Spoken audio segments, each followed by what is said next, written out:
Oh boy, we are so back. Hold on. You guys know the rules. Oh man, it's like a 15-second delay too. That sucks. Now you're gonna have to wait like 10 more seconds before you can see my mug, my sweet and cute little face, huh? Oh, that's a shame. All right, well anyway, I'm gonna take a roll in the dice and say that you guys can probably hear me. Okay, you guys can. Okay, we're back. All right, there we go. I double checked it. All right, we are so back. Man, what a day for yours truly. That's all I can say. Ducky in the house, Kiff in the house, Strongest Soldier, SB Soil in the house, Special Power in the house. Let's go. Boy, what a day. I went, if you guys follow any reporter on Twitter, because I know you do, because why wouldn't you? You saw that I was there, boots on the ground, in the trenches, looking at all these boomers, not even based boomers, all right? Whenever D2 Indy decides to get in the chat, then we'll see the based boomers show up. But then so many people were in costumes, and not just like, you know, the what's that one show where everybody's wearing the red cape and they think that we're like women are used as I don't know, I cum buckets basically. So, huh? Handmaid's Tale. Thank you, producer. Not even that, but like dinosaurs, frogs. I saw a Gumby there. There was some dude in a Scottish kilt. I mean, yeah, I was there with Drew. Yeah, Drew was doing some great narrating. He was taking a lot of like pictures, even though they weren't really pictures. They were just you know, screenshots. Basically, is what I was gonna do. But before I was getting ready to do the show, I got a bunch of information on why that was happening, which we're going to talk about we'll talk about at the end of this segment. The very first segment we're going to do is that we're going to talk about my week of me going bum hunting. And then the next segment, we're going to talk some more stuff that happened this week, especially with yours truly. For they who don't know, I was on fall break this week, and I had a lot of fun bum hunting. Got followed by some homeless lady who was using a curb as a pillow. That was cool. And I was like, all right, we're going to start some shit. I finally get to shoot somebody. Awesome. I mean, or they were going to get Mark Sanchez. I don't know which one.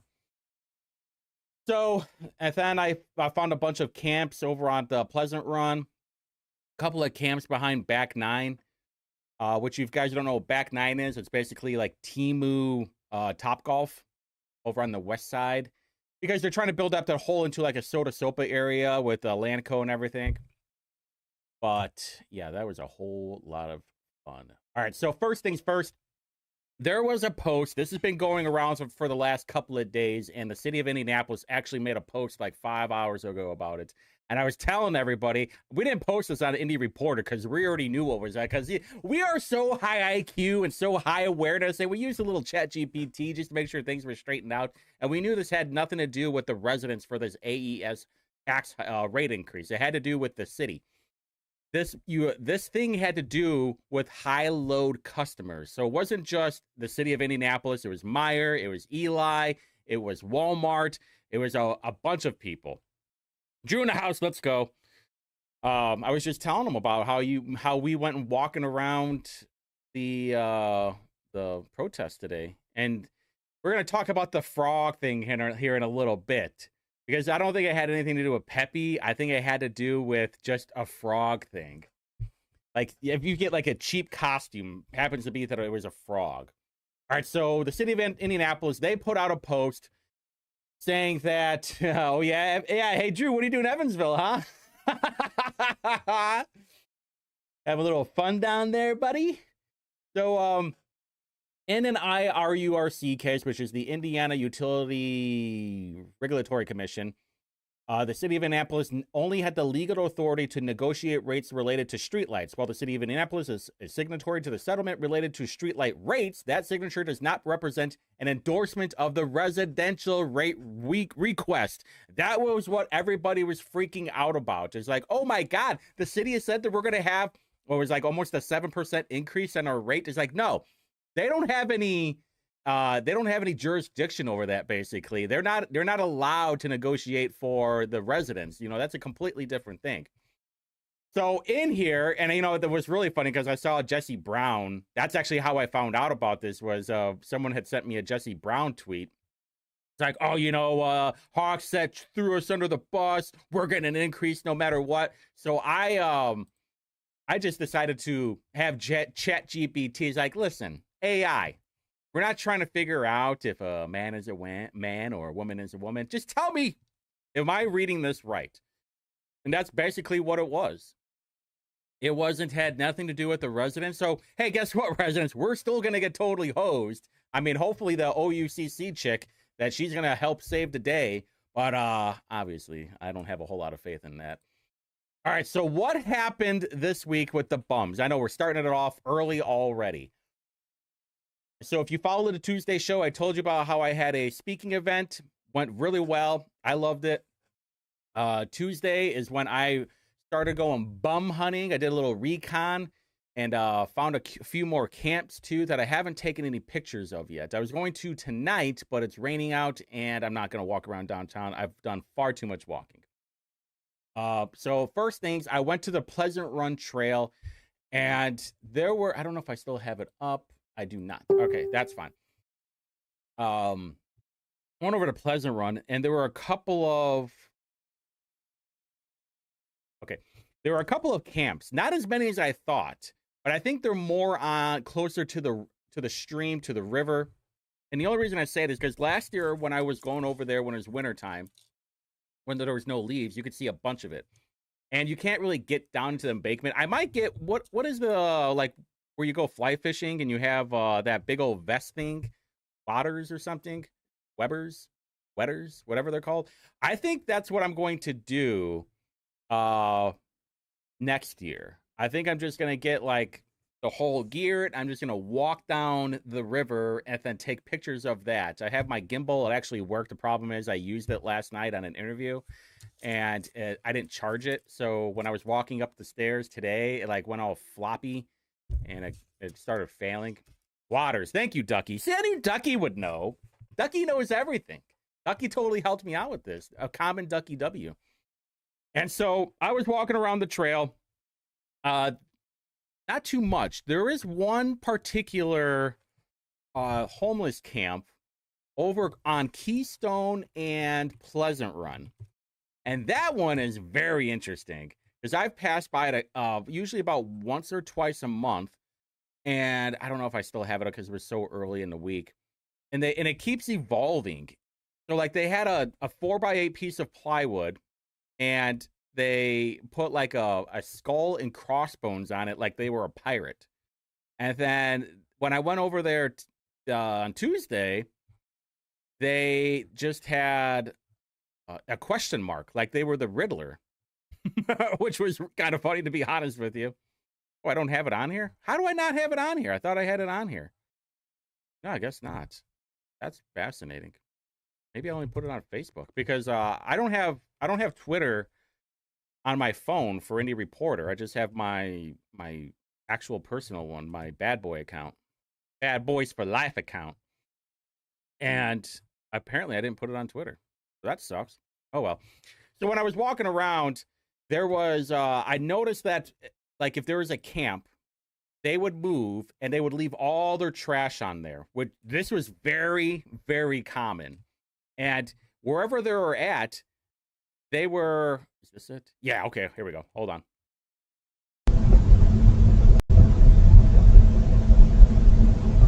I don't think I can zoom in. Yeah, you can't really see from here too well. But oh yeah, you can't really see that well. So I walked around this one and there were 9 people. Oh yeah, you can see the question mark right there. Okay, hold on. Make sure you can see it. Make sure that you can see it. Boom. Okay, you can. There's the question mark right there. Now, there are about 9 people in this particular encampment, and they all look like they're out of Deliverance. I mean, they were in rough shape, probably prostitution going on, a lot of drugs going on. And I'm pretty sure I saw somebody there from OPHS because I saw a red Escape and a red Kia Forte, and they all had the, I don't know, whatever that's called with the, I don't know, the leather thing that connects to the badge. There's an actual term for it. I forgot what it is. I know Ducky will probably get it. And it looked like they were from somewhere official, and they were talking to, from what it looked like, a couple of homeless people. Now, here is probably like the most disturbing part out of this whole trip from the Pleasant Run. I was walking back to the car, and I see this guy talking to this girl, and this girl is asking if she has seen her $20. She sees me, and I'm thinking to myself, oh boy, she's gonna be like, hey, do you have $20? Is what I was totally expecting. Or, she was gonna maybe offer something for $20, is what I was guessing what was gonna happen. Neither happened, actually. She just asked, have you seen my $20? And I go, I'm afraid not.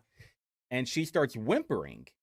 And I almost like fake crying, crocodile tears is like the kind of whimpering I would describe it. And then she went into another section of the camp with a different guy. Now, my suspicion is that this woman is whoring herself off for $20 at a time, most likely. And she didn't look that old. I mean, half her teeth were missing, but she might have been in her like mid-20s, maybe. She doesn't like look all worn out. When you're like a 30-year-old plumber, basically, like they look like they're 70. She didn't look like that. So when I was doing recon over on the east side, this is over on Washington and Southeastern, where they're doing the blue line, which they're cutting, the bus stop is in the middle of the road. And I'm already expecting there's going to be a lot of people that are going to get hit by a car. Then the Vision Zero people are going to be like, oh, well, we got to do about something like that. And my answer would be like, why is there a bus stop in the middle of the road? That's dumb. We have too many dumb people out there. They're going to get hit by a car, especially all the crackheads. So it looked like someone had a backpack and it got thrown out the window possibly, and all their crap just hit all over the road. East side doing east side things as usual. I went there the following day to check something else out, and guess what? It was still there. Here's one of my favorite new camps. This one is over off of Market and Pine Street. I thought it was Davidson, but maybe it's Pine Street. This is the underpass right here. Now, if you look at this mark right here, I was like, boy, it looks like there was a fire. But the fire looked like it might have started really high. And then when I was getting closer to it, what did I see? A grill. There's an actual grill. So I talked to somebody, messaged me about it. And they're like, yeah, that person actually had their grill and they fixed it. Like, all right, well, did they, I don't know, set it on, not intentionally, but unintentionally almost set the underpass on fire? Because you imagine that's a main vein. That's 70. It's 65.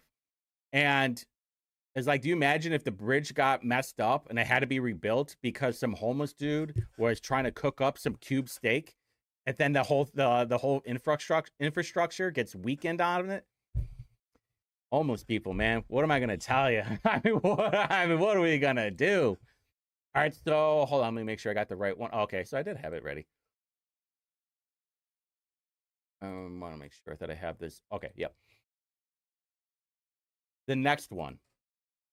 This one's kind of wild. This one is behind Back 9, over on the west side. There's a trail, and the only reason I was wondering about it was because there are some water pipes that go from Raymond Street. It looks like it goes from the White River, and it goes to a Greedion. But somebody, probably the city, had done some work to the road where they could actually put the pipes underground because there's like new concrete. What is that? There's an alert. Why am I getting alerts on Facebook? This is dumb. I hate this. All right, hopefully that got turned off. So, actually, I got that too. All right, cool. Oh, right on, Mr. Crabacious. Right on. Okay, I'll retweet it. All right, so then I was walking this trail. A couple of boomers were eyeing me, probably because they saw me adjusting my gun. Because I'm obviously going to carry when I am going into these areas. Because I don't need some schizoid homeless dude trying to attack me because they think that I'm fresh meat, trying to go all cannibal. And I'm sure I'm a tasty treat to these savages, but you're not having any part of the Whitty. So, this one was kind of fun. It had some very interesting details on the outside that goes into this trail, into where they were sleeping. Of course, beware of the dog and no trespassing. Lovely. This guy got a little bit fancier because he had actual gates. This one had keep out. You probably can't make it out what he says, but it says it was basically paraphrasing is keep out. Let us know if you are allowed to come inside. If we don't like you, then you're not allowed inside. Like, all right, well, who's gonna stop us? You know. And then there was this woman right here, and I thought she was dead for a second, but turns out she was not dead. I saw her feet moving, and when I went back, I went towards Kentucky because I wanted to see how the taxpayer porta potties were clean. Surprisingly, not that bad. And then I was walking back, and then she woke up. She wakes up, and then she eyes me, and I can see it in the corner of my eye, and she starts following me. Now I'm thinking to myself, here we go, boys. It's about time. And so down the trail, onto the left, towards the bank, there was a truck that was set on fire. And I wanted to get a picture of it and send it over to the trustee. And like, first off, how did this truck even get here? And second off, is there any way to clean it or get it, get it out of there? There was a truck and a trailer. And they stopped at the top of this hill. And then they were just eyeing me. And I was kind of baiting them a little bit to see if they would do anything. They didn't do anything. But here we go again over on that trail. So there's a stream right here. All this trash that these homeless people have left. A couple of camping areas that you probably could go camping. Not that big of a deal. But my God, it is so dirty from all these homeless people. They don't care. And, for conservatives, I've always said, I don't know.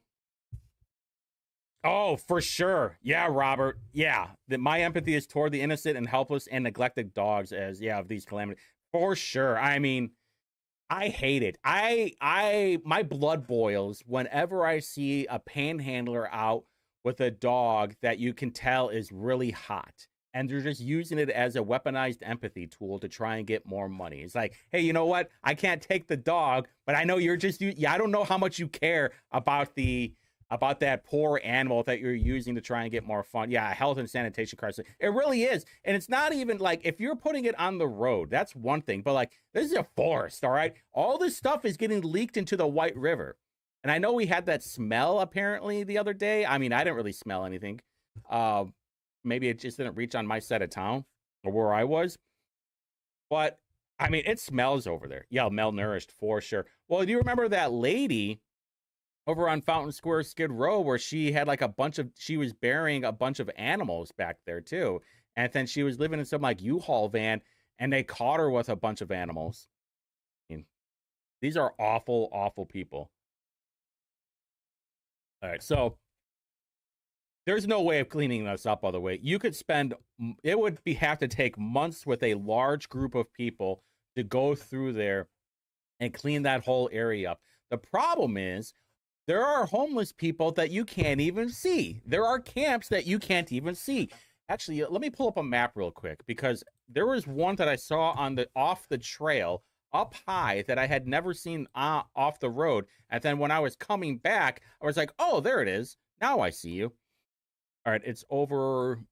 So the particular camp that I wanted to check was off of Kentucky over this underpass right here. And I know they have Google Maps. Okay, so this is the porta potty that I'm talking about. This is from September of 2024. You can see all the camps on here. The camps, you see like how, I wouldn't say clean, but how not that bad of the ground is. It's ruined. Like I can't even put it into words of how much trash there is. This is like going to Mumbai and seeing all the trash in the river. It's in piss poor shape. And the fact that we allow this to happen just shows like how screwed up the governing body of the city is. We want everything to be good, but we don't want things to change. We want things to get better, but we're never going to show accountability. Hey, you want to stay over here? That's one thing. If you're going to trash the joint, that's another thing. Clean up your shit or we're going to put you in a room. Hey, I've been saying that for a long time. We need some like Hunger Game, fishbowl rooms. All right, so when I was coming back, where did I park exactly? Oh, yeah. I came through. There's back 9. That's where I came through. That was it. No. Okay, hold on.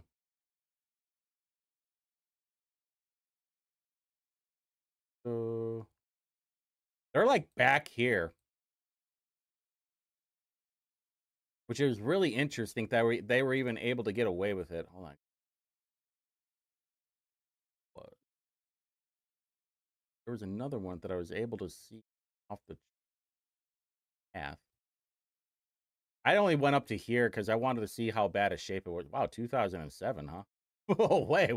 Man, we went back in time, baby. Oh, jeez. Pretty cool. Anyway. It's in bad shape, boys. That's all I can tell you. I mean, there's no way of fixing this. And I keep asking, where are the environmentalists? Where are these urban forest people at? Why aren't they going down there and trying to keep all this stuff clean? I'm just there to report of what I see.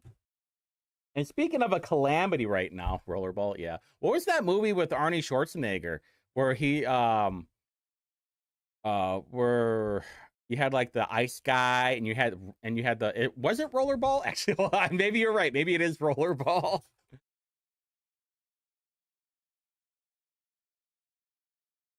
No, that's not it. No. It was with like Arnie. Oh, they made a remake? Is that LL Cool J? Is that Chris Pine or Chris Klein? They did a remake of Rollerball back in 2002. Okay. All right, so where is it? Nope. Okay. Yeah, this is it right here. Tommy's in the house. Let's go, Tommy Ogden. All right, so the city DPW is bragging about this Henry Street Bridge. Now, if you guys don't know, they are wanting to that would be a big sport of the future. Yeah, I could see that. They are wanting to build this monstrosity, ugly piece of garbage bridge like they did with Tech 16 over to basically to the Alanco building. That's because this is the Alanco building. I don't actually just pull up a map real quick. It'd be faster. I never saw the remake. I didn't understand the concept of Rollerball, and I wasn't really into sports either. All right. And I found out too that we do have a data center like right across the river of Alanco. Who knew, huh? Okay, there's Merrill. Is this Henry Street? Okay.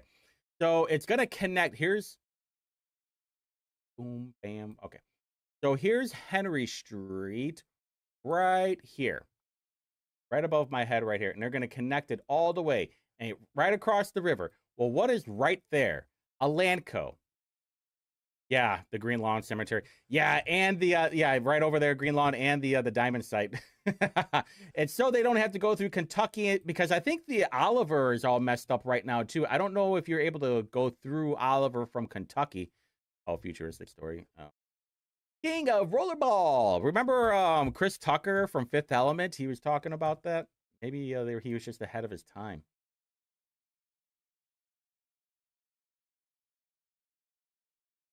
All right, so the reason why I bring this up is because I live on the west side of Indianapolis, and whenever I have to go, I want a waterfall to yeah, I know. Yeah, give me the waterfall.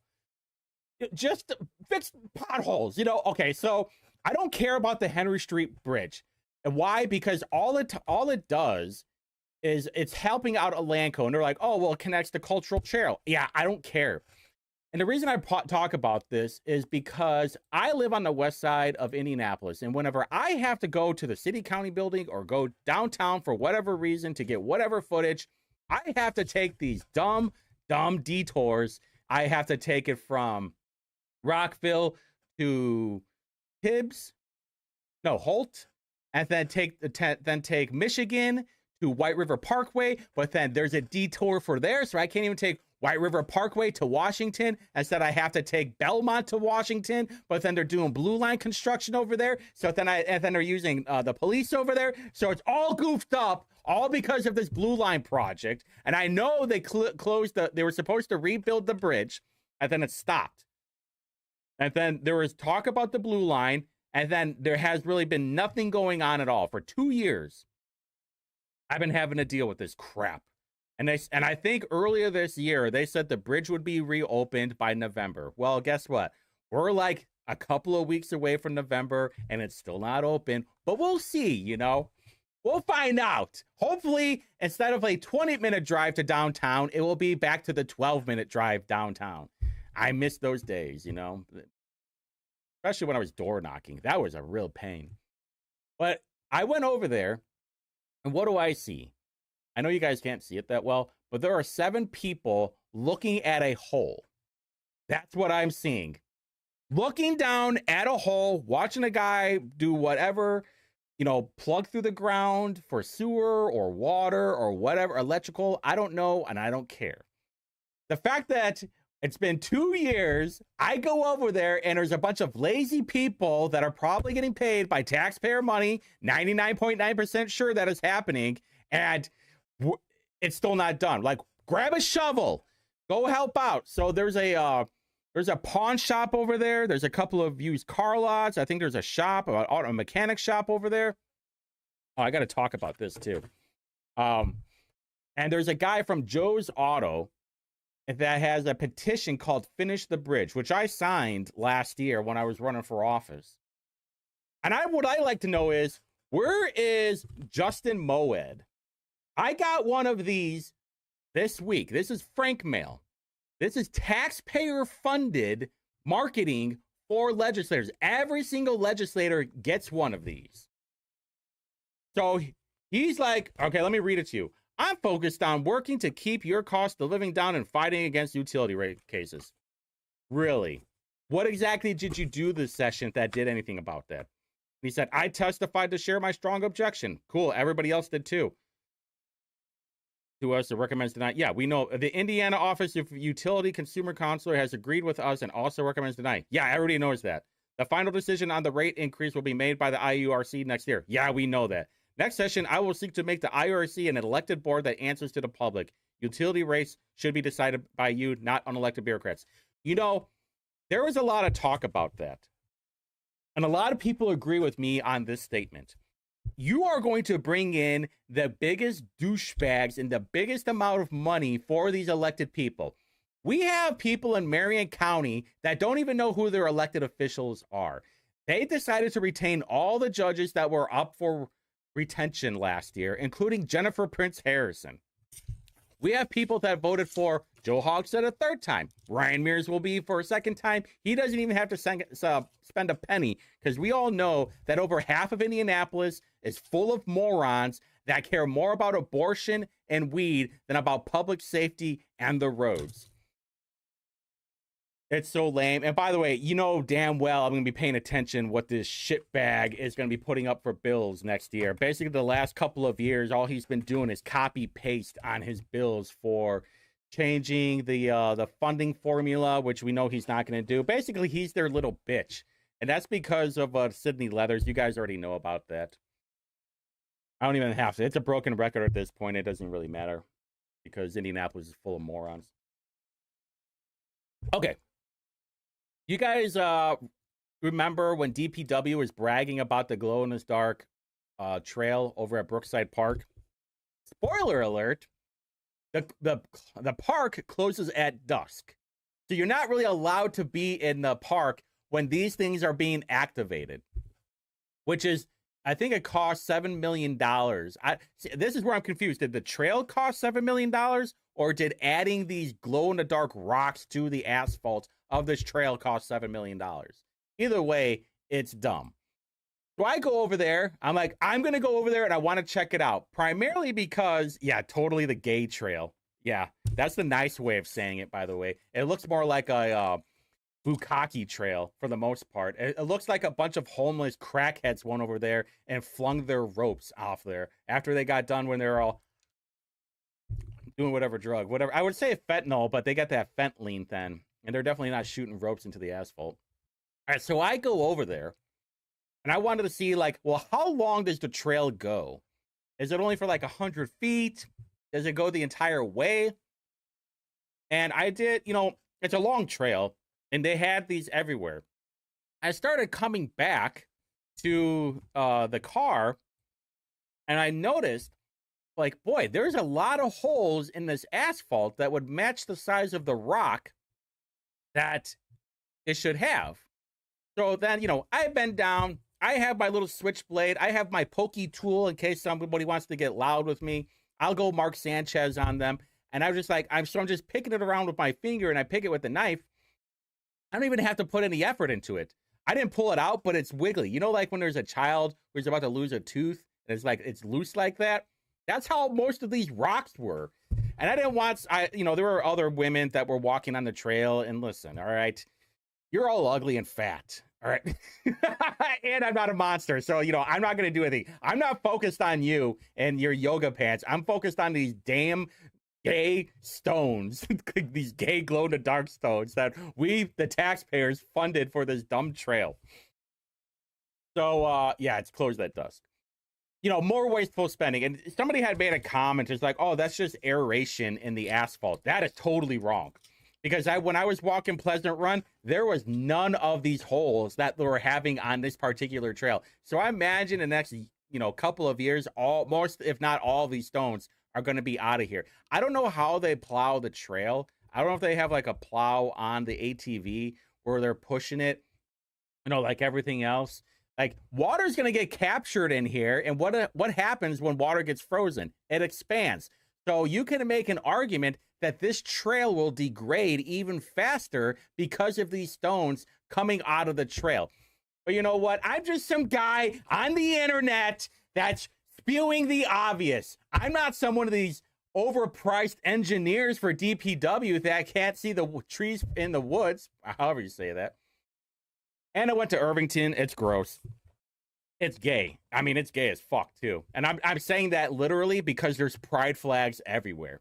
And you could say it's like, well, that's a demeaning thing, but take it for what it is. I don't care. It's true. There's pride flags on. There's like some old historic building. Pride flag there. Pride flag at the Starbucks. Pride flag during the in the little mini mall.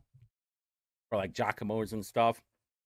They're all virtue signaling because they know Irvington's gay. And, they're proud of it. I'm not saying like, oh, it's bad to be gay. You can make an argument that it's not. But once you get past Arlington, man, does it get gross. I mean, crazy gross, too. It just turns into like every East Side shithole there is. That's why I'm going to make sure. All right, so then Thursday, I'm telling you all my week because it's crazy the amount of fear mongering. yeah, it sounds like it is. Yeah, no, I enjoyed it for the most part, because it's something that I've been sitting on for a while, only because I've been wanting to walk the bum trails. I've been wanting. The only reason I went to Irvington is because of Briggs, and we're going to talk about Briggs and his clout chasing in a little bit in the next 50 tabs that I have open. But race-based district, so true. So I had a neighborhood meeting that I went to. JD Ford was speaking at it, and I knew that he was going to talk about redistricting because that's what every Democrat does. I'm like, all right, so how's the fear mongering going to go with redistricting? And obviously they went hardcore with the fear mongering because what else are they going to do? It's so boring though. Like we've been hearing it for months. And I'll tell you what, if you're not going to go 9-0 for redistricting, get the fuck out. All right, we're not doing that 8-1 stuff. If you're going to go through all this time and all this money for redistricting, just go for the 9-0. Don't go for the 8-1. Obviously, Marion County is going to be the hardest one to get because Marion County has the highest density of morons of Indiana. I would almost say Hammond and Gary is, but like that is a true 60-40 area. Andre Carson's district, District 7, that is a 70-30 area. So it is. Yeah, I don't know if he's getting paid or not. I'm sure he just wants to stay relevant for whatever the next thing he wants to do. I'm sure he'll have some like lame-ass book tour next or as some consulting thing or a board member. He's going to use his influence. I thought he was going to run for Michigan Senate too. I don't know. All right, moving on. And then Jessica McCormick, aka Fiona McCormick, she was there. First time that I've ever seen her at a neighborhood meeting, and she said it's because they usually have committee meetings.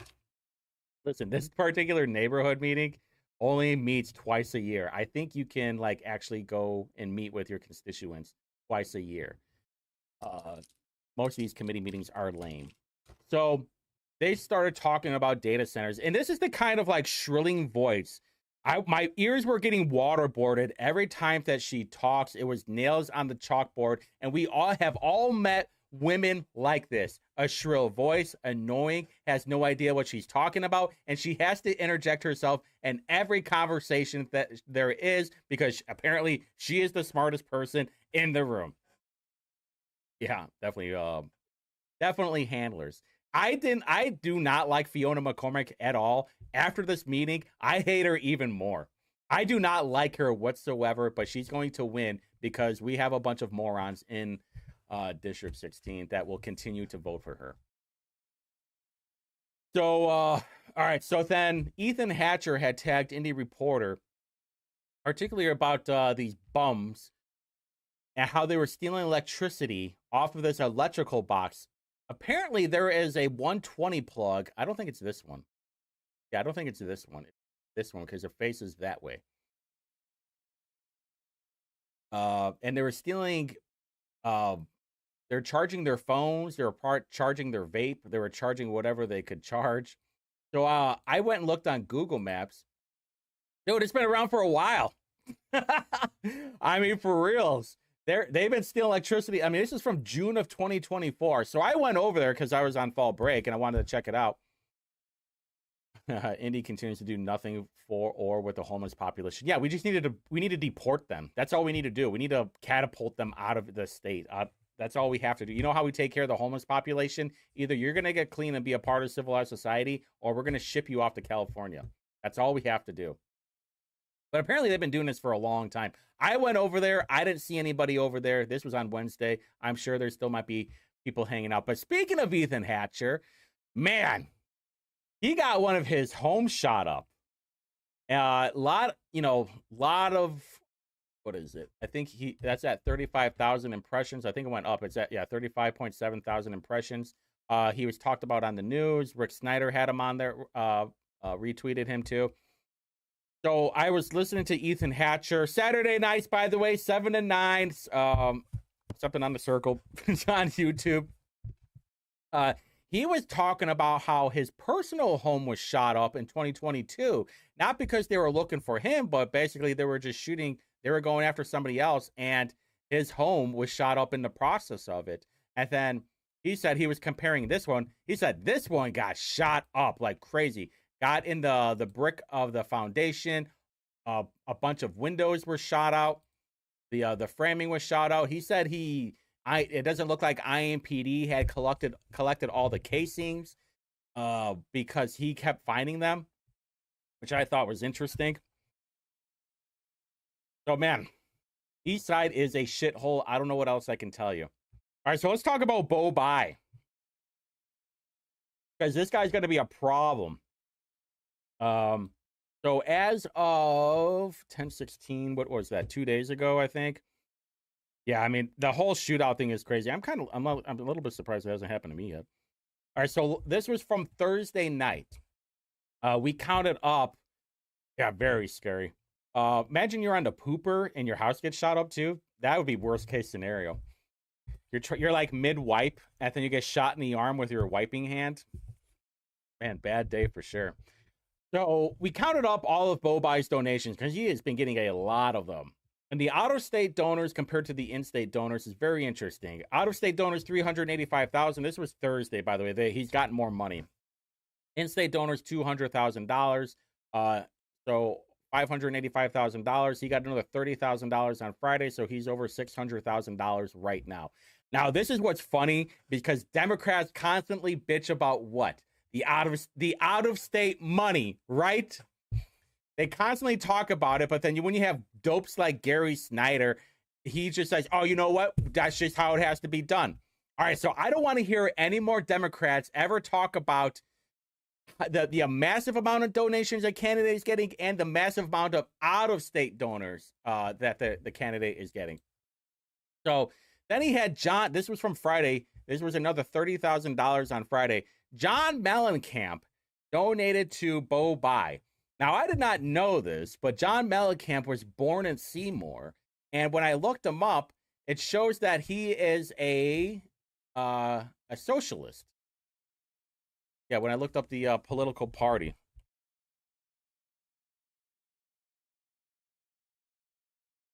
Expressed skepticism towards both, but he's like, he identifies more with socialist views and has incorporated his political beliefs into his music, particularly addressing issues like corporate farming and the decline of small towns. That's the millionaire.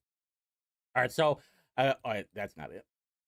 So we started looking into some of his donators, his donors, and Melonhead.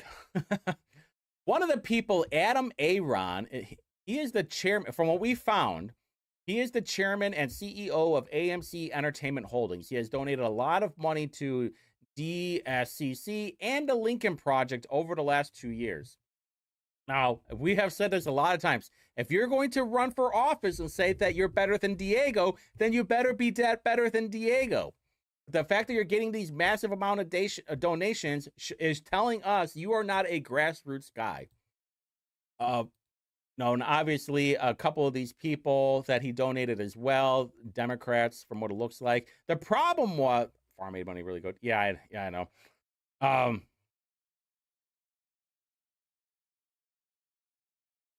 Yeah, that's gonna be interesting.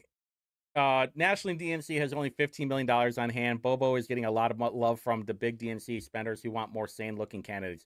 That's where things are going to get interesting, because I don't think Bobo knows what he's signing up for. Obviously, we're going to mog the shit out of him until the convention. The best thing that would happen for Republicans is if Blythe Potter wins the convention, because then from what I was told, Blythe Potter said Destiny Wells is more centrist compared to her. I don't know if that's true. I don't know if I believe that. I mean, Blythe Potter is definitely Destiny Wells 2.0, but some of these donations are a bit wild. Right? Okay, hold on. I'm a little out of order right now. This, that. So, yeah, we're going to talk about the donation. Okay, so another one was from Robert Johnson. Now, what the problem with some of these donations is that you have, like, David Smith. You have Robert Johnson. So the best we could do is go off the zip code that donation was run off of. So, like, hold on, let me look it up. So, like, Robert Johnson, for example, from Monroe, Connecticut, we just went with Robert Johnson, 06468, through the FEC report, and this is what we got. Donated a bunch of money to Hotel Pack, which we're going to talk about here. The Tim Scott donation is kind of fascinating, because I never considered Tim Scott a Republican. I thought of him as more liberal light, but everybody else, all these people are Democrats. And look, Nancy Pelosi from this Robert Johnson, using the same zip code, he gave her $15,000. Kwasi Mafum, that's a Democrat. Tim Scott, who's the only Republican on there. Klauchber, that's a Democrat. Jim Clyburn, Democrat, as you can see. All right, so then there's another guy, Mark Chandler. Where's he at? From Colorado, right there. We just, like, the same thing. Went with Colorado, went with the zip code in Colorado. Part of the solution pack is very interesting. I started looking into that, and they're basically based out of California. There's also Friends of Simishin. That's a Democrat. There's a reason why I'm bringing this up, by the way. So when I look up the part of solution pack, they're part of Olson Remco. And if you look on the bottom here, it says, among numerous other clients, the firm represents the governor, the speaker of the assembly, the Senate president pro tem, the California Democratic Party, and dozens of labor organizations. There's John Mellon. All right, so Kendall had him on the show yesterday. Where's it at? And I wanted to talk about a few of the points that he brought up. So let's listen to the beginning part. Why would you want to do this to yourself? You got a pretty good life. You're working for a law firm. Great family. Why are you running for Secretary of State? Yeah. I was raised in a family of public servants. Republicans, independents alike. I'm going to serve people and not themselves. And I'm looking at our state. Oh yeah, let me I'm seeing replay too that. often. Your state. Yeah. I was raised in a family of public servants, and I was always taught that public servants should serve people and not themselves. That's very interesting that he says that. What did he say? Let's go back one more time. Great family. Why are you running for Secretary of State? Yeah. I was raised in a family of public servants, and I was always taught that public servants should serve people and not themselves. Very interesting, because how much more money did his dad make, or did his dad accrue when he was, after he became governor, after he became senator? And also, he said he has a family of that's doing this. Very funny, because last I checked, I don't have a name. I don't have a federal building named after one of my family members. Here we go from Evan Bai's LinkedIn page. 7th generation Hoosier Bo Bai takes his oath to become a new Indiana mayor. He was sworn in at the Birch Bai Federal Building in Indianapolis and follows his grandfather, father, and mother in legal services to our state. Again, as usual, Nepo baby, trying to pretend that he's relatable as well to the grassroots people, to the normies, to the taxpayers. And I really enjoyed where he's talking about, hey, you know, I'm just a regular guy. I have bills to pay while I'm running for office. My dude, you just bought a $500,000 combo or a condo off of Mass Ave. I think it was in like Chatham Archer area or something. Don't pretend. Don't act like you are some guy that's going to struggle to pay your bills, because it's completely opposite. All right, there's like a couple of them, but I really wanted to focus on 2 of them, and this was the other one. I talk to them about our message. I'm going to hear their where they're stuck forward to do corruption and grift. Let's talk about the fundraising. You're getting a lot of big checks. What do you say to people who go, well, see, he's just reaching into his dad's connections, and he's just, just in the lineage, and it's a family business. What do you say to those people? I would say we're building momentum here because people believe in our message. You talked about fundraising numbers. The majority of the money that has come in our fundraising effort thus far has been from Republicans, Rob. Republicans. That goes to show how dissatisfied people are with our current state of politics. It's not partisan. People want leaders, and I hope to be one of these leaders who bring people together, work with folks I don't always agree with. All right, shut up. So, like I was saying, there is a reason why I was bringing up his campaign donation. It's kind of a struggle trying to find who some of these people are. But like, you look at some of the big ticket ones. Robert Johnson, that we just talked about, the one from Connecticut, donated all that money. We had Mellencamp, who is a liberal. The other one that I saw was Michael Browning. Now, if this is the same Michael Browning that runs Browning Investments, who is the former lead director of Duke Energy, this guy is a uniparty guy. Most of these people that have this amount of money that they're donating, they don't care about left or right.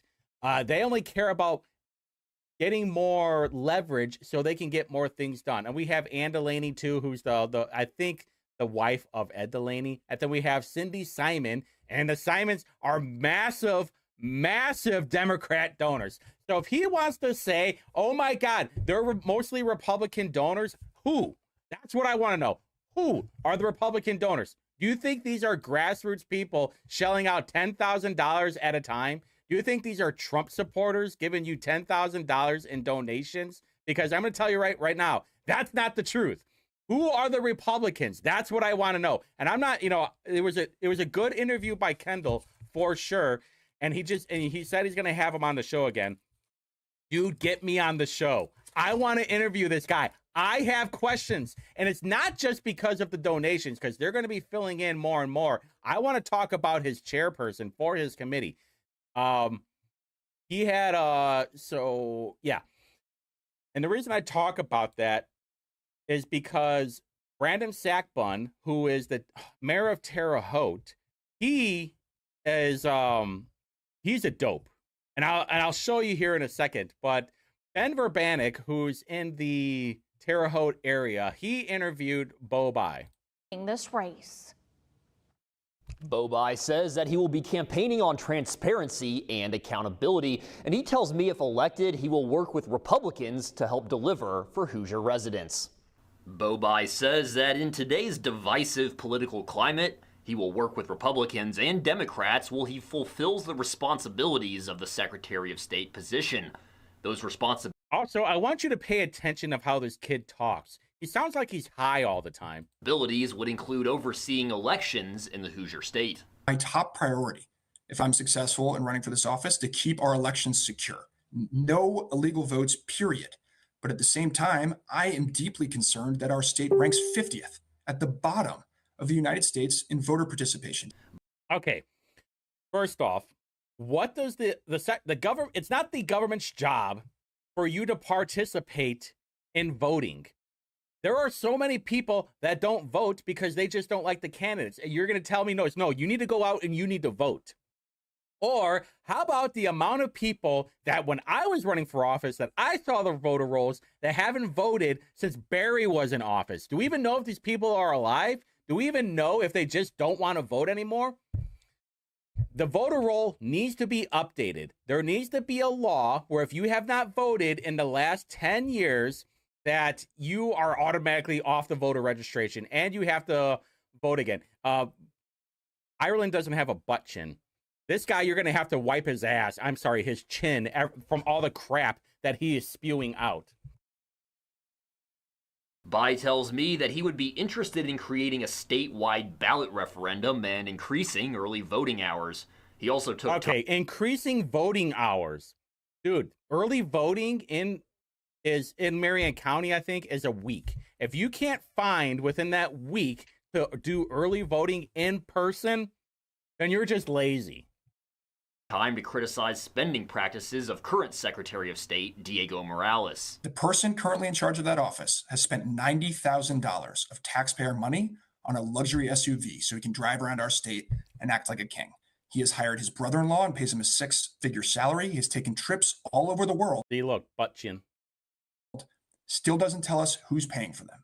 Okay, so does that mean, and these are the questions that I want to know, does that mean if Bo Bai becomes Secretary of State, he will not take the $90,000 SUV? In fact, I want to know, will Bo Bai not take a taxpayer-funded vehicle or the stipends that come with it? Will he use his own personal vehicle, which I sure like to know what he drives, and he'll just say, I'm already getting paid by the taxpayers, so I will use that money to pay for my gas.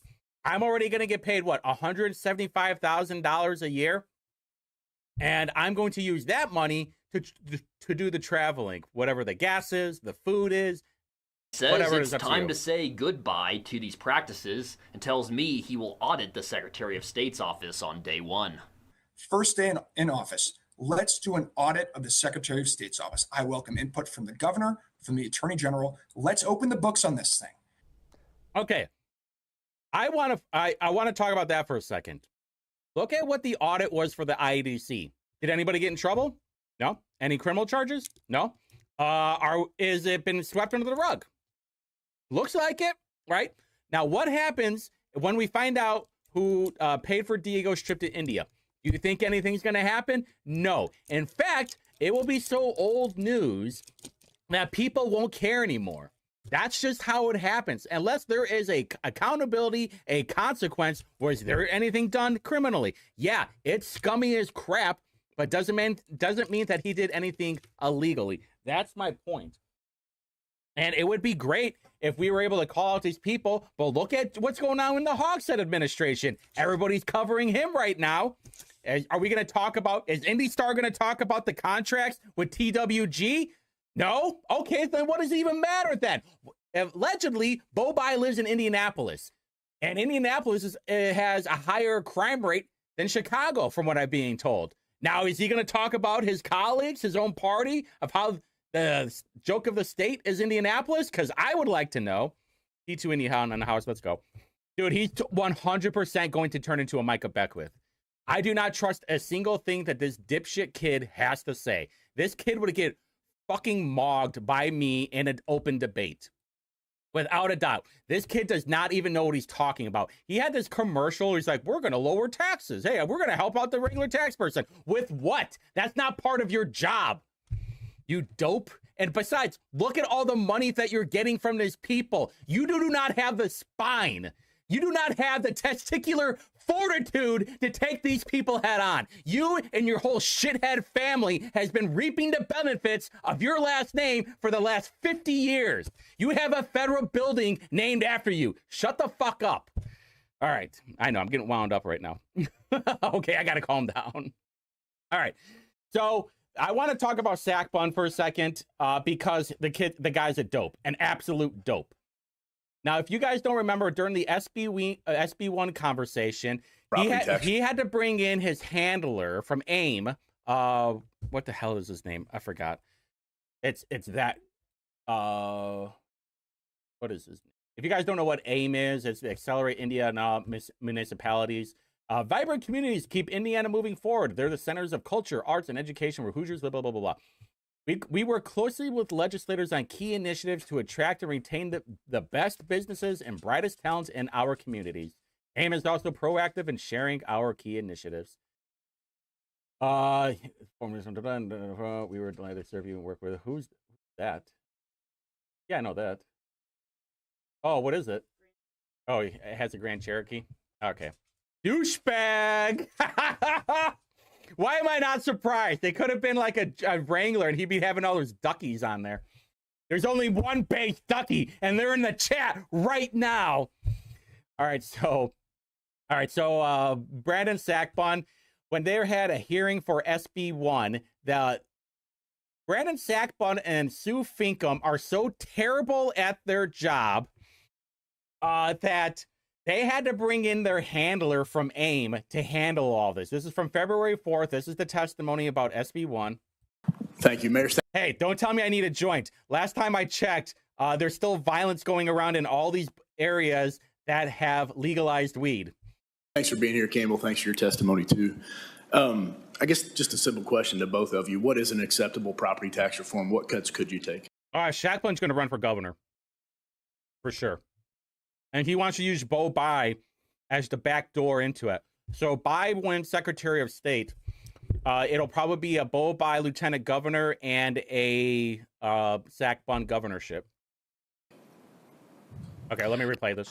Thank you, Mayor. Thanks for being here, Campbell. Thanks for your testimony, too. I guess just a simple question to both of you. What is an acceptable property tax reform? What cuts could you take? That's a hypothetical, Senator, that I haven't quite looked at yet because this is early in the process. Again, we will be as responsive and as responsible as we can with wherever this ends at the end of the year or end of the session. But clearly it's going to have impacts, broad reach impacts all across the city. Very interesting, very interesting, because I think they still have all these projects that are going on. This was February 4th. I remember there's a $55 million pool for the Carmel High School. Very funny that she doesn't really work in that's a hypothetical. We haven't really thought about that. Guess what happens when you're in a hotel? What does it have on the side in the hallway? Hey, if there's a fire, this is what you do. So that's a hypothetical if there is a fire. Same thing if you're going to have a lower amount that is going to be funding the city. I was actually here last week. Look at this guy. Yeah, he does this all the time. He's like, yeah, I just want those sweet, sweet dollars. That's all.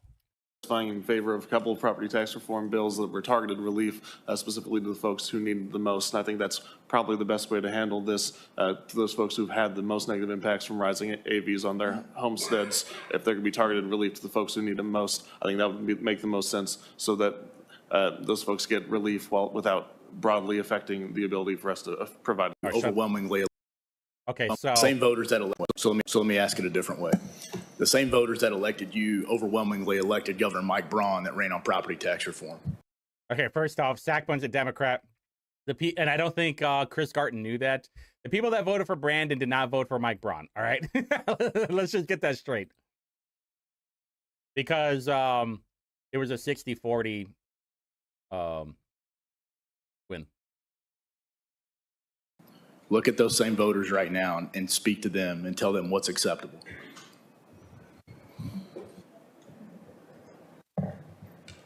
Senator, those same voters, I think, would agree that to truly back the blue and support law enforcement, we need to find a way that's financially possible. I love it when all these mayors do not have an answer and it always goes to, oh, but we're going to take money from the police. Are you, though?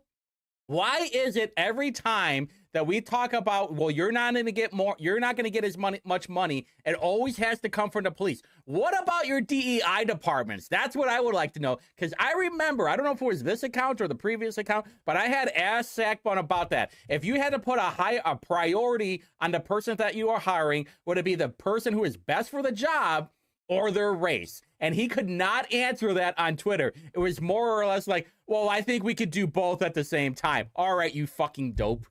So as Campbell stated, a targeted reform would be specific maybe to seniors, veterans, those on a fixed income. That would be a conversation we're open to having. Now, you take a local income tax, pass it at the local level, that's a regressive tax and going to turn around and slap those same voters who overwhelmingly supported the governor. And so we got to find a way to say we do want to support that overall vision while also maintaining public safety. And I feel this is a difficult conversation. I really do commend this committee for even allowing us to have Look at this compliment sandwich. this conversation about it, because it's tough to find a silver bullet solution. So he couldn't even answer it. This is when you know that you deal with leaders or you deal with dopes. This is what my question is. Now answer it without giving me word slop. So, Mayor, what's the amount? Shoot, to be honest, Senator, you're going to have to give me a couple of days on that, but we will send you something over. No, what he's saying is, hey, you know what? I have no idea. I've never thought about this because I'm a piss poor mayor, a piss poor leader, and I have to have my handler come over here because I'm such a dope. Same thing with Sue Finkum. Two dopes in a pie, and I see who's in the background too, so it definitely adds to it. All right, so then same thing with over here. Hunley asked Sue Finkum and Brandon Sackman what they would have cut from the budget to be fiscally fresh set of responsible. eyes. Where have you already strategically made cuts to be fiscally responsible to your community? Okay. The question is, what have you cut? What have you cut? What have you gotten rid of? That's what the meaning is, cut. So from a personnel standpoint and technology standpoint, and I'll use three niche examples, Senator. First, we purchased a piece of equipment that allows us to clean manholes, which is with our wastewater and sanitary, at a 66% faster rate. Secondly, our firefighters are dual purpose. They serve as EMS and firefighters, and it's a model that I highly encourage other units of government to look at.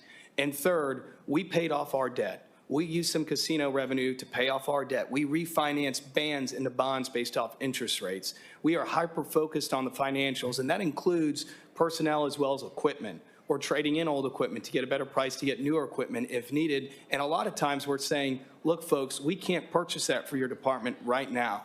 I don't know what they were doing the last 16 years, but here's how we operate. We run it like a business, evaluating fees, evaluating permits, looking at every opportunity to help the private sector grow in a fiscally responsible manner. Okay. He didn't make any budget cuts. That's what he said. He didn't make any cuts at all. He didn't get rid of anything. Again, not answering the question. I'm not triggered. I don't like people, and it shows. So I looked up Sackbun. I was really curious of what if the city, every city has debt, okay? And this was from the August of 2024, and so he talks about capital stacking has become Brandon Sackbun's go-to method of raising funds for city projects. So he talks about this as a private and public partnership. Boy, where have we heard that before? Oh, that's right, the IEDC. If you look at successful communities across the Midwest, and really, honestly, this is my model for government at the local level. This just shows that he does not have a plan. He has to bring in the donors, the people that probably gave him money, and his handlers to show him exactly how it's supposed to be done. This guy, from what it appears like, does not have an independent thought. He has no plan. He has no vision. He has no idea. He has to bring in all these other people from all these different lobbyists to say, hey, you know what, Sackbun? Hey, Nutsack, this is a really good idea. And he's going, oh, yeah, you know what? That does sound like a really good idea. Just convince me a little bit more. Oh, really?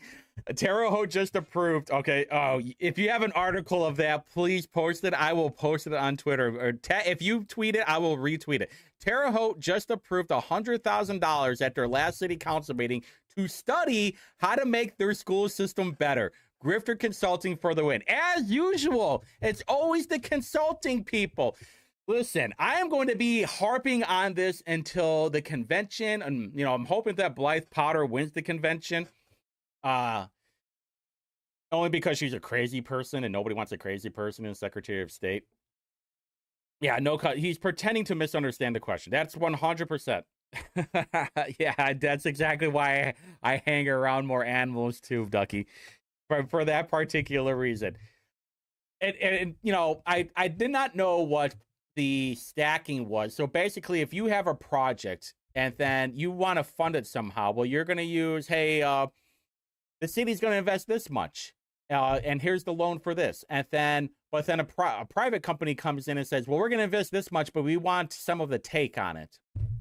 And then there's more people on there, the more people that are involved with it. But this is what happens when you have too many chefs in the kitchen that wants to run the show, because they all have a piece of it and they want to make sure that they're getting their massive or the best investment out of it. Yeah, it's bullshit. All right, so let's go to his let me refresh his webpage. This is funny because if you're going to run for Secretary of State, you're going to have a policy. You're going to have clear, concise. If you're saying you're better than Diego, I need to know. All right, you are the Democrat guy. At this point right now, at the second to last week of October, it looks like it might be Bai versus Diego, because Jamie Rittenhauer is going to fuck everything up because she's just a Democrat op, a liberal op, a lunatic. But there's nothing in here where it shows what he wants to do. It's just, give me money. Money, please. Right here, donate to me. Give me money. And it's just all of his links on here, too. Does he have anything on YouTube? No, he has one thing on YouTube. Lazy. I don't have TikTok. I'm not lame. But he had a couple of videos too. All right, this one might be my favorite. All right, this one came out yesterday, if I remember right. Hey guys, it's Bo. I'm running for Secretary of State in Indiana next year. I'm here at Lucas Oil Stadium for the Colts game. Follow me. No, there could be way worse people than Diego. Trust me. This is what I say. Like, if things can't get worse in Indianapolis, they can 100% get worse in Indianapolis. We're here with Peyton Manning, the sheriff himself. One thing that Peyton Manning always loved was accountability. I'm going to bring some accountability back to this office because we desperately need it. We're going to get around today, ask some Colts fans some questions. Stay tuned. You said some questions. That means multiple questions, right? I thought this guy's a Harvard lawyer. Let's continue, though. Hey, I'm Bo. I'm here with my friend Kate. I have one question for you. Oh, wait a minute. You said you're going to be asking them some questions, but you're only asking them one question. All right. What is this question? Do you know who Diego Morales is? Oh, boy. I'm at a sports ball event, and some random guy, allegedly, he's asking some random people who Diego Morales is. Do you think this sports ball person who might already be drinking, may or may not be drinking, is going to know what is this random Guatemalan or Mexican name is? I don't know. Yeah, give me Shelton. Fuck it.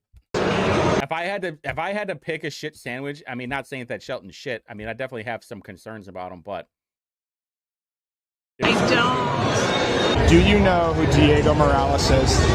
Yo, bro. Hey, man. Hey, who's Diego, bro? No. Do you know who Diego Morales is? No. Go Colts. Do you know who Diego Morales is? No, sir. Go Colts. Do you know who Diego Morales is? No. No. Go Colts. Know who Diego Morales is? No. Look how fast she said no. It was almost like she was already prepped for the question. Now, what we're going to have to do is find out who that lady is, because I have a feeling, my spidey sense, my gut feeling is telling me that this guy, this goofy bastard, knows who this person is. This was sloppy campaigning, by the way, because what you should have done is ask these people, do you know who your Secretary of State is? But even that would tell me that most people don't know who their elected leaders are. If any of you guys ever run for office and you go door knocking, obviously in friendly people that won't yell at you or shoot you, you will come to find out that the vast majority of people that vote overall, by the way, the left, the right, and the center have no idea who their elected officials are. Yeah, do you know who your Secretary of State is? That would have been a better question than, hey, do you guys know who Diego Morales is? You know, traveled 92 counties in 3 months. Promises made, promises kept. You know who that guy is? No, nobody's gonna know, dude. And what state are you catching all these people at a Colts game? They don't want to have to worry about politics. I mean, it was sloppy. All right, son. This thing to do in the world. This one came out today. Hey Hoosiers, it's Bo. I'm running to be Indiana's next Secretary of State in 2026. I just got back from an amazing night in Man. Columbus and Bartholomew County at the county fairgrounds, hanging out with voters, listening to their concerns, and figuring out how I can best support them in the Secretary of State's office. Okay. It's my favorite thing to do in the world. Oh, I'm sure it's your favorite thing in the world to go and talk to random people to see how they can improve your life as a Secretary of State. Okay. Getting to every corner of our beautiful state and meeting you. Comment down below. Ducky, dude, someone gave Indie Reporter a bunch of shit. Probably watched. Yeah, you know, Steve, I actually said that. I had a podcast yesterday and I said that. It's like, he probably walked into a suite right after he was done asking all these people these questions. And it's like, you know, $1 million suite where they're getting jalapeno bacon wrap shit. Yeah. Yeah, okay, so anyway, going back to this thing. Yeah, I'm sure it's your most favorite thing to do is to go to all these different meetings and ask them, hey, you know, if I were Secretary of State, I want to know what kind of problems. Dude, you're in charge of elections, you're in charge of business, all right?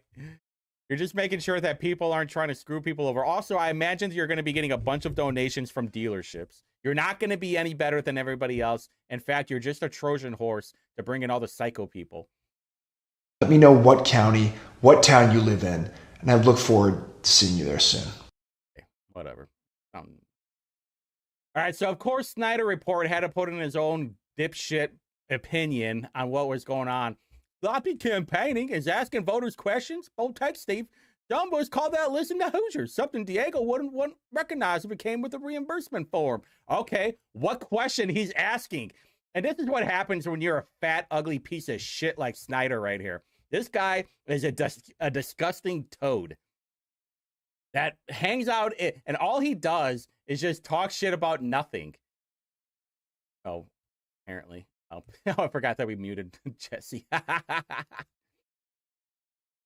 And the problem is he's trying to clout chase right now, and he's having a hard time. I find this really weird. This guy has got a bunch of followers, but he can't get any kind of real impressions on his Twitter. And I'm not trying to say that as like, oh, you know, you don't have any followers. Who gives a shit what you have to think about? No, I'm saying that as that means your voice doesn't matter because you're not getting interaction. No likes, interaction.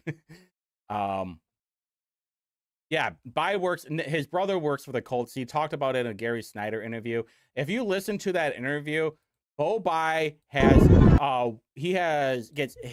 way more brightened up talking about throwing mechanics for a quarterback than he talks about politics. This whole thing is astroturfed to no end, and the kid has no idea what he's talking about.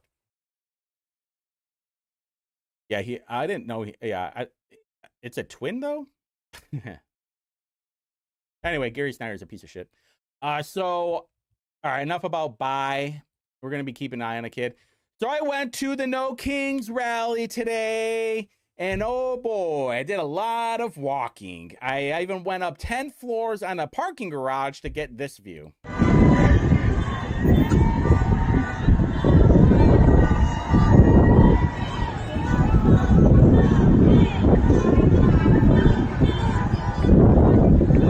And when I say I walked up 10 floors, if Drew's in the chat, he was out there walking with me. We took the elevator back down, though.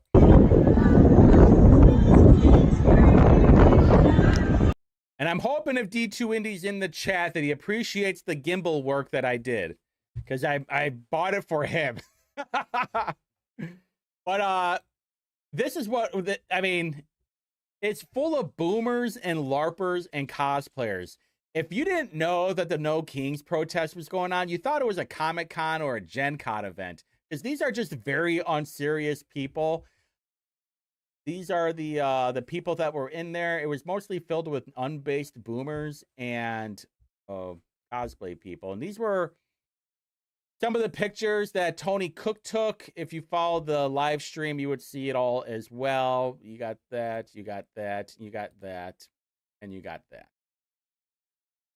And then Andrew Ireland, he goes, record turnout for the No Kings protest here in Wanamaker today. Wow, fantastic job. You know, so strong, so brave. And then some more. Nikki Kelly posts that there was a Trump supporter, a black dude, spars with No Kings protesters at the State House. Indiana police separated the parties. Photos by Leslie Bonilla Munez. And I think this guy has a good take on it, too. And the gimbal was a bad. Okay, thank you. You were. Okay, I appreciate it. That's all I cared about, D2 Indy. That's all I cared about. I just wanted your opinion on there. If I wasn't making D2 Indy happy, then my night was not going to be taking. It was not going to be good. But this guy, I don't know, Tooth Fairy something. You know, nothing but a bunch of old hippies from the 70s reliving their glory days. Too bad most will die of old age before the next election. They don't give a shit what they leave their grandbabies. Which there could be an argument to be made that they don't even have any grandbabies. That these are childless boomers. Who knows, though? Then Nikki Kelly with some more pictures. Again, okay, so I had a lot of questions on this. Like, why are these people in these, you know, fun inflatable costumes? I could not wrap my head around it. This was at the Boone County Courthouse. All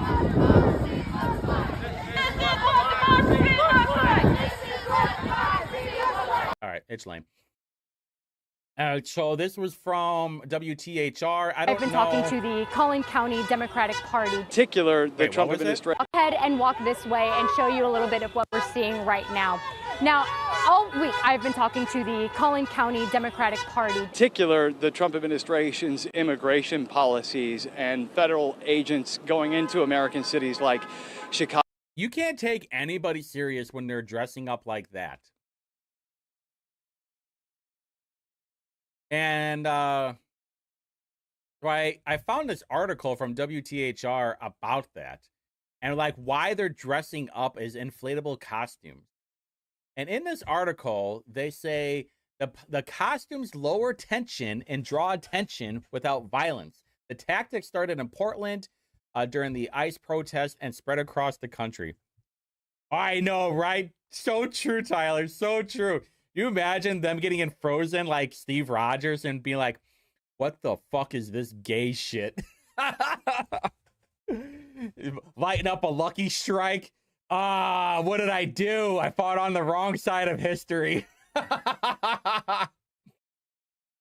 So, there we go. It's like, they want us to be violent. You can't get any less violent from this. The former protest, while not entirely new, gained traction in recent weeks as photos of protesters in frog, chicken, and unicorn costumes went viral. The video of the ICE agent pepper spraying of Portland's protesters' inflatable frog costume based air vent sparked outrage and prompted people to put on their suits and join in. It's called Operation Inflation. It's the most recently... No, it's called being a joke. And like, you're not serious people. You're just walking around like a bunch of furries. This is no better than walking around with a dog mask. Oh, by the way, I saw a couple of furries today. Got to mention that. Sackbone is getting $100,000. Oh, okay. Terre Haute update. Sackbone is getting $100,000 from county for school study. He received close to $1.5 million in new tax revenue from the new casino for city projects. He doesn't have to cut the budget. Yeah, I never thought he was going to have to cut the budget. And all that SB1 stuff wasn't going to happen for another year or two. For like, it will be a slow roll into it. You will still see an increase of money, just not as much. That's the whole point of this thing. I mean, for the most part anyway, some of these places are going to get hosed. But if anybody paid attention to the committee meetings, Thompson even said that. Thank you, Steve. I will make sure that I post this tonight. It'll probably, actually, I take that back. It'll probably be tomorrow because I want to make sure there's a lot of eyes on this. Boom, boom, boom, bam. Okay. Someone also made a post. To understand the man, you have to know what was happening when he was 20. Napoleon. Boomers at the No Kings demonstration will still think they are the cool kids fighting the man like they were at the Vietnam protest. It's so true, though. They're just reliving their glory days. Unbelievable. Oh, what was strategic? Oh, city of Terre Haute. The Lebanon reporter killed it. Boom. All right, so hold on one quick. I might just get rid of these. No, I'm not going to get rid of them. Let me bring in the next set of tabbies. All right, everybody in the chat, I want your opinion on this. So, bam. All right, so from Brandon Harnish, you know, we're talking about what the hell? Oh,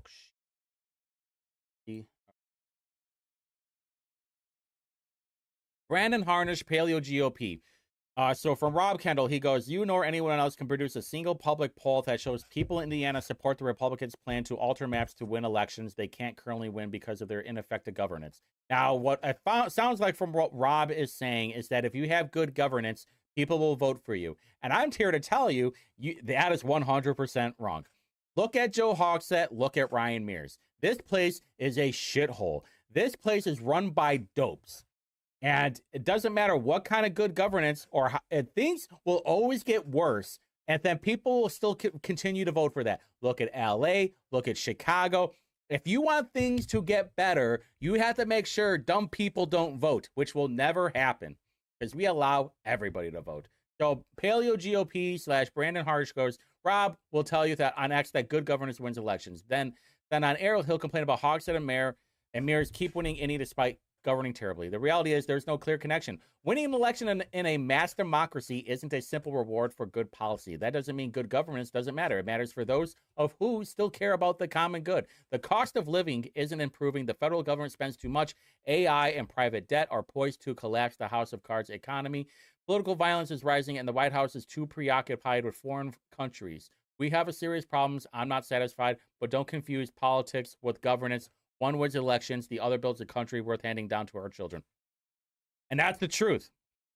The truth is we have too many morons in charge, and we are ruled by morons. And the biggest problem is the money.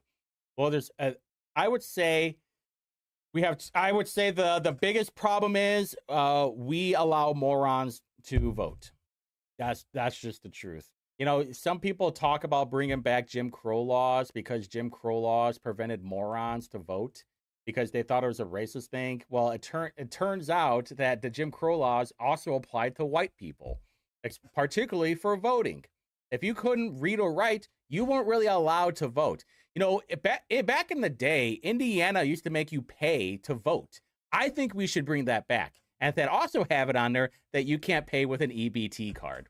I'm just saying, if you're on welfare, you're not allowed to vote. If you want to vote, you need to pay $10. I think that's a fair exchange because that means you have skin in the game. You're just not going in there to fuck things up. You're going in there because you believe in blank.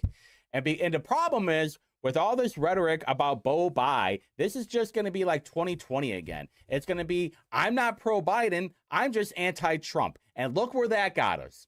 Look at the massive amount of debt the bigger massive amount that we got, all the illegals that came into this country, all the welfare kings and queens that got a bunch of money off of your back. This is what happens when you say, I'm not pro that person, I'm just anti that person. All right, so also, did you guys know that Shreve has a PAC with the letters, there's an acronym of his name? Look, Secure Homeland Rebuild Economy Vote and Educate PAC. What the fuck is this? If you look down, the leadership PAC sponsor is Jefferson Shreve. I just thought it was funny. You guys would get a kick out of it. All right, moving on. This is very fascinating, all right, because this just goes back to my point that good governance doesn't mean that people will win elections.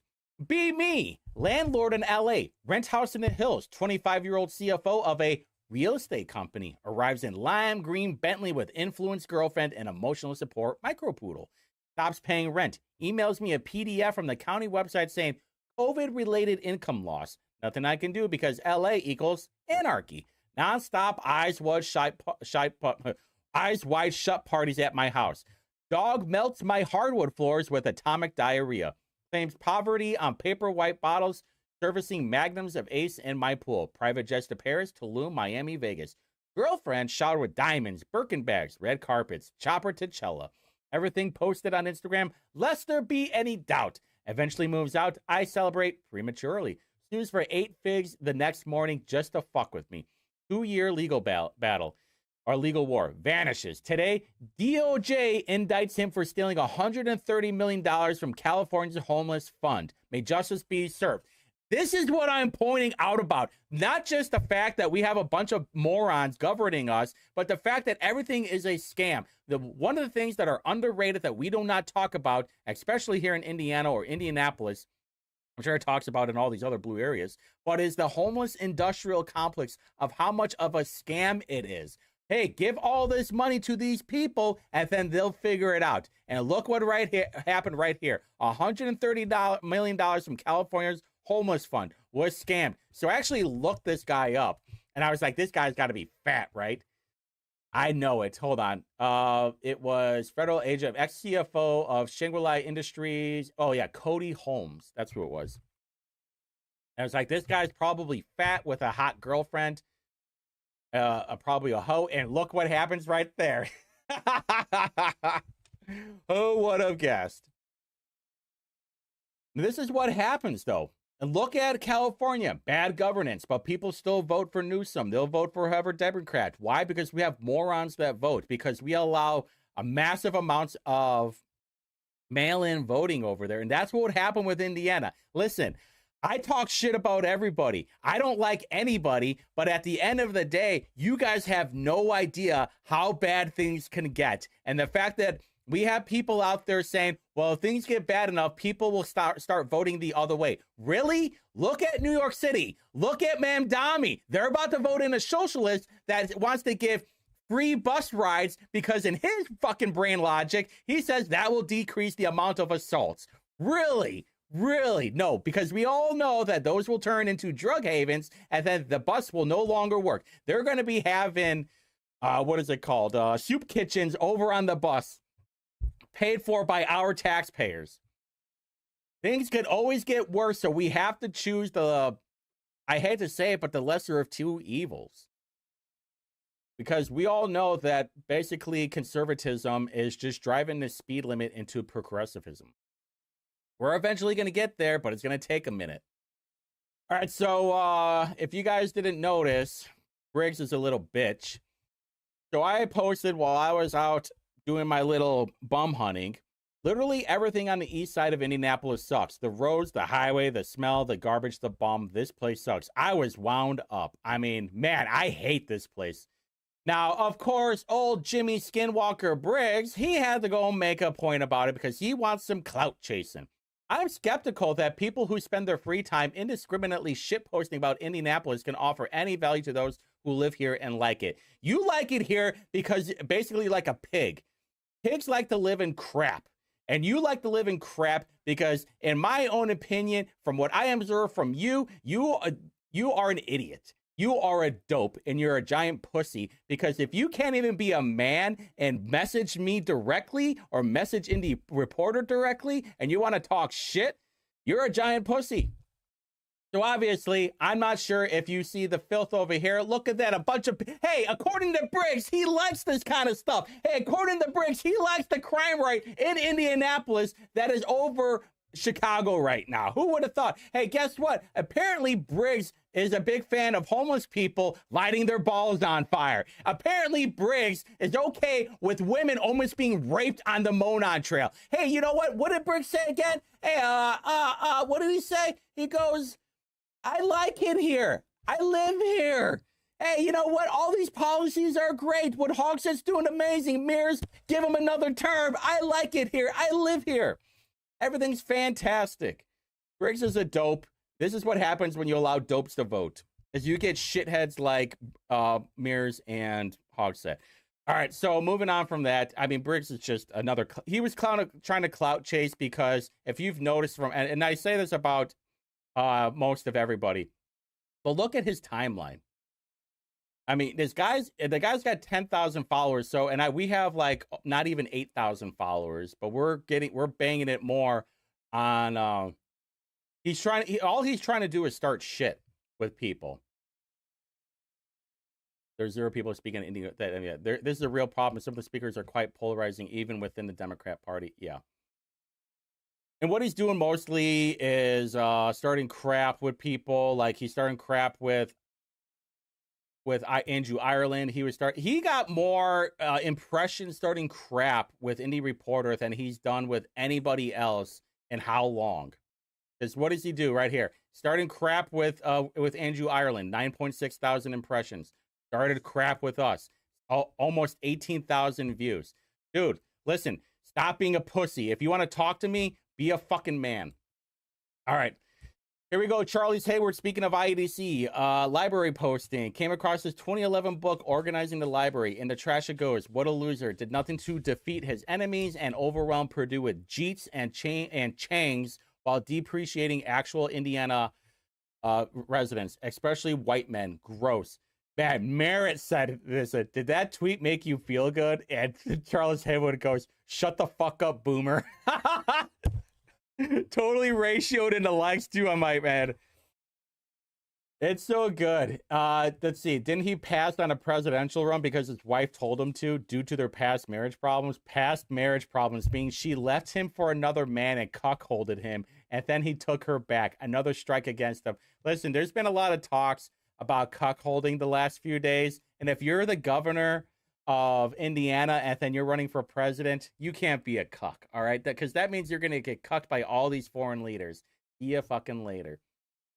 All right, so this guy posted another version of this guy posted the version of the Democrat map from 2001 and 2011, Indiana congressional districts. And if you want to talk about some crazy gerrymandering, this is definitely it. I have never seen this map before, and this is wild stuff. So this guy was replying to Indiana Democrats. He goes, and they're talking about redistricting. He goes, you mean like what Indems did the last time they drew the maps? I mean, this thing is bananas. Bananas. Like actual bananas. All right, so moving on to this part two. This might be the funniest. Okay, should we talk about how Kendeshi Brown said black people are retarded before we get into this? Where is it? Okay, so yeah, Kendeshi. Oh yeah, we'll talk about this, and then we'll talk about the political thing, because I think the political thing is by far the funniest stuff. Okay, so Kendeshi Brown bizarrely compares African Americans to disabled people not being able to enter buildings. Well, they don't have equal access to the voting system. They're disabled. So obviously the memes came out of this thing saying Kendeshi Brown Jackson teaming up with young Republican group chats. Black people are retarded. And then on here from Leading Report, breaking Justice Kendeshi Jackson compares black people not electing their preferred candidates to disabled people not being able to enter buildings. And then the memes, they're right. She's right. What this mean? What that mean? Because you've got the First Amendment hamstring the government. That's the whole point. Wakanda awaits you. Are you not fatigued? Corporate needs you to find the differences between this picture and this picture. They're the same. I can't say this, obviously. I is first place. Let's see. Why do black Democrats think so little of their own people? That's right. You don't ever go full retard. She's mentally disabled and still manages to enter buildings. All right. Let's go into this part and then hold on. Yeah. Okay. Oh, okay. Yeah. All right. So if you guys don't know the crazy stuff that happened this week, this has been a wild week. Not just going bum hunting, but then all the things that came out this week, some personal stuff too. I mean, this was 100% a wild week, and I enjoyed every second of it. Okay. Oh, no, I can't do it. How are people starting to figure out it's me? On something else. I don't know how they're able to. I'm like private on another platform, but somehow people are figuring out it's me. I don't like it. All right, so if you guys don't know what happened this week, there was a leaked Telegram chat, and Politico got a hold of it and started posting it. There was a private Telegram drip that were leaked to Politico. The comments taken out of context have been cited as part of what members describe a highly coordinated year-long character assassination campaign led by Gavin Wax and the New York City Young Republican Club following internal disputes. In a response, several prominent New York Republicans, including Stefanik and Ort, have denounced chat messages. Multiple individuals involved have since lost their job or job offers. But we forget that just a week or two ago, Jay Jones, a Democrat running for Attorney General in Virginia, was recently exposed for messages glibly advocating violence against his Republican adversaries and their families, referring to their children as little fascists. Despite the leak, Jones faced no meaningful backlash from fellow Democrats, even in the wake of Charlie Kirk's public assassination. Now, I will show you what some of the things were what were said. I don't know how some of these that I can say. I'm you know what? Fuck it. I'm gonna say them all. I don't even care what they start. I don't even care if it's the hard R. I'm gonna say it tonight. Ready?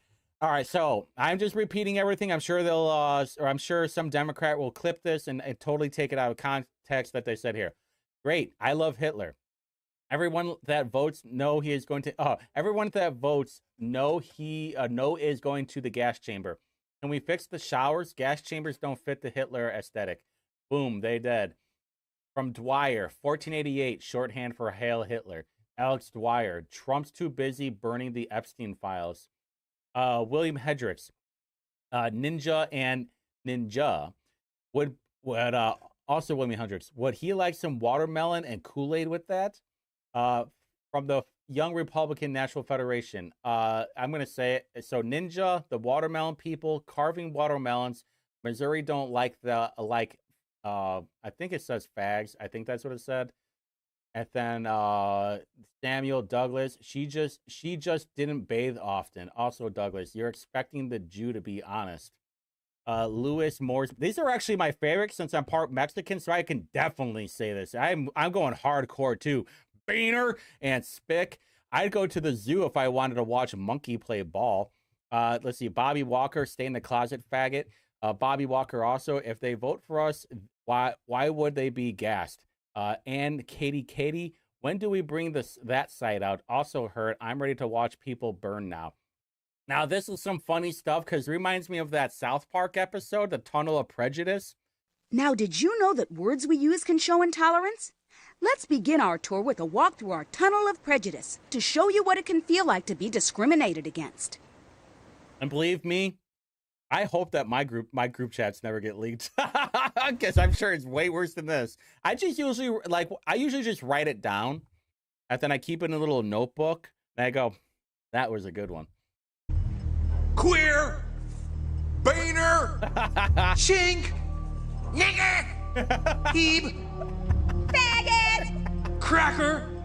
Oh man, this is awesome! Now you know how it feels. I want to ride again. Okay, so the aftermath of all of this was very comedic because the young. Oh, what is this? Oh yeah. Okay, so what happened after this? JD Vance said, "Welcome in, welcome in, welcome in. We got the." Oh.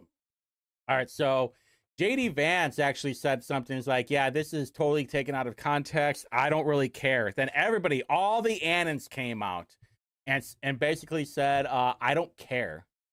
Oh, wait a minute. That's not it. Where is it? Yeah, the group chat. They go, yeah, I don't care about leaked group chat text. And this is talking about the Uber passenger sentenced to life in prison for murdering a driver, mom of four, seen begging for her life in dash cam footage. Wait, he leaked the group chat because he was jealous Trump took a picture with Peter Gunta and Wax got left out? I couldn't give a fuck about a group chat right here. I couldn't care about a leaked group chat. If you remember this, these were the two gay guys that adopted two boys and then was videotaping sexually abusing them. What kind of racist shit is this? Oh, it's my group chat.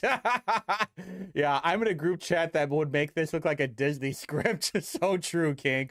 Yeah, I don't care about a group chat about Charlie Kirk's coffin. Everybody, all the based people. Yeah, if you remember this one, there were a couple of black dudes that tied and bound some retarded kid and beat the shit out of him in Chicago. Thank you, Steve. One of the team members, yeah, I don't care about group chat. And I 100% couldn't give a shit about the group chat. You think those Democrats don't have some of those atrocious things that they say about Republicans? Leak that stuff too. Let's match up. Let's exchange some Pokemon cards. So Indiana young Republicans get totally blown out of the water, blown the fuck out in the comment section. Of course, they blocked Indie Reporter because just like James Briggs, they're a bunch of pussies and cucks that can't handle criticism. And I'll tell you why. I'll show you why they blocked us here in a second.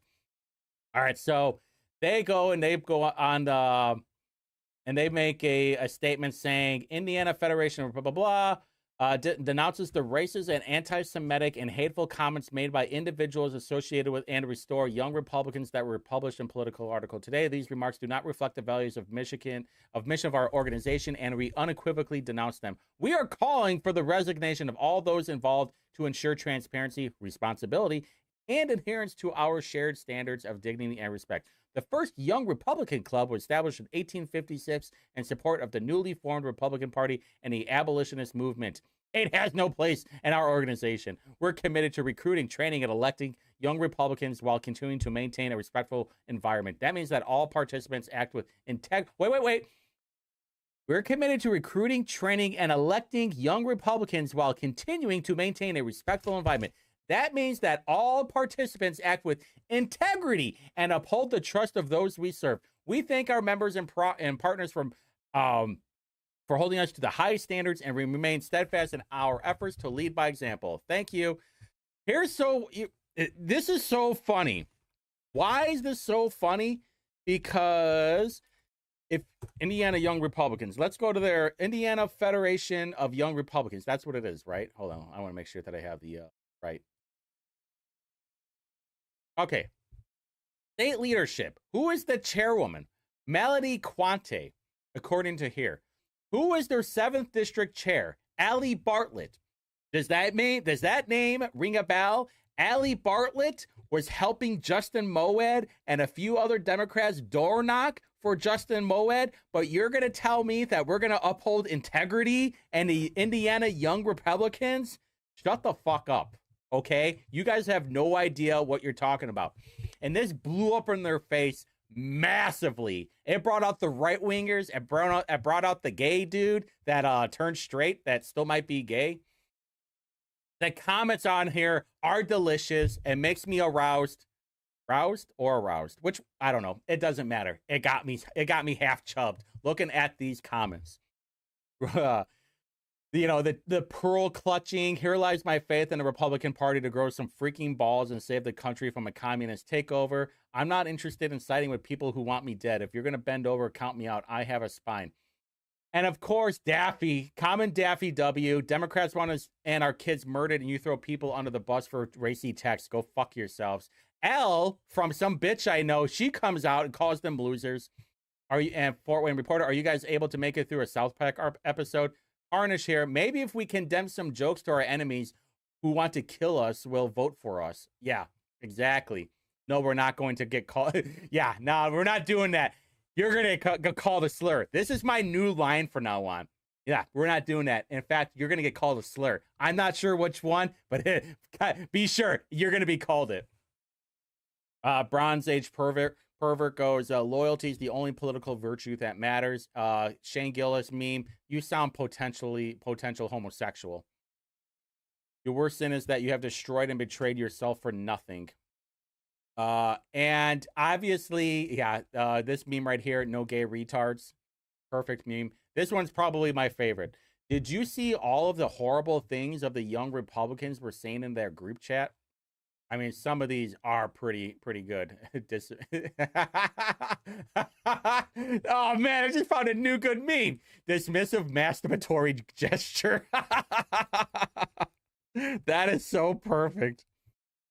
Retard 100, gay as fuck. You dropped your tampon, rushing to prove you useless you are. What's this? Hello, faggot police. OP is loose again. Shut up, pussy. Oh man, I can't wait for this to be clipped in the future and then be like, he used the F word. He said the R word. Don't you worry, there's gonna be more words the longer this goes. All right, that you guys are gonna. One of them might include a hard R word. All right, so Melody Quante, who's the chairman of the Indiana Federation of Young Republicans. You guys don't remember who Melody Quante is? Let me tell you about this broad. We had to double check and triple check on all this stuff, and apparently we haven't gotten any trouble about this, so I'm going to say that we're probably okay. This was from September 10th, by the way. Robin Casey, you asked yesterday what it took to get a felony DUI. Well, here is one. Melody Quante, second DUI in 7 years. Last one was earlier this year, a few days before Bohacek, funny enough. Not only is she chair of the Indiana Federation of Young Republicans, but also a former senior manager of operations for the IADC. It looks like she may be on the side of data centers as well. Not only that, but she was like retweeting Nina Turner stuff. Now, why is this so interesting? Is because we posted this on Indie Reporter. Just say your slur. Yeah, I mean, well, she's like, okay, so Melody Quante is like 6'1", 250, something like that. And believe me, people are making fun of her weight for sure.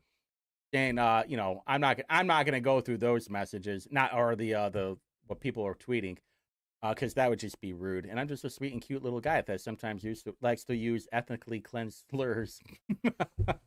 So, or ethnically, hard R slurs. So, she also had an okay, so we reposted this and said, wait a minute, the Indiana Young Republicans are pearl-clutching about group chats while their chairwoman had an operating a vehicle while intoxicated this year. She also had an operating vehicle while intoxicating and endangering a person within 7 years. Very interesting, right? And man, this lit off so bad. Milo got involved. Milo Milanopoulos or Unimopoulos, whatever it is, 800,000 followers, by the way. He quote tweeted Ursa Major, chair of the Indiana Young Republicans. Melody Quante is drunk driving millennial quirk Chungus, who retweets Nina Turner post, Howard Zinn quotes, and parrots leftist talking points on gun rights. You can't make this shit up. I mean, I think this is perfect. A drunk driving millennial quirk Chungus who retweets Nina Turner. I mean, spot on. And he retweeted it from Chief Trumpster. But guess what?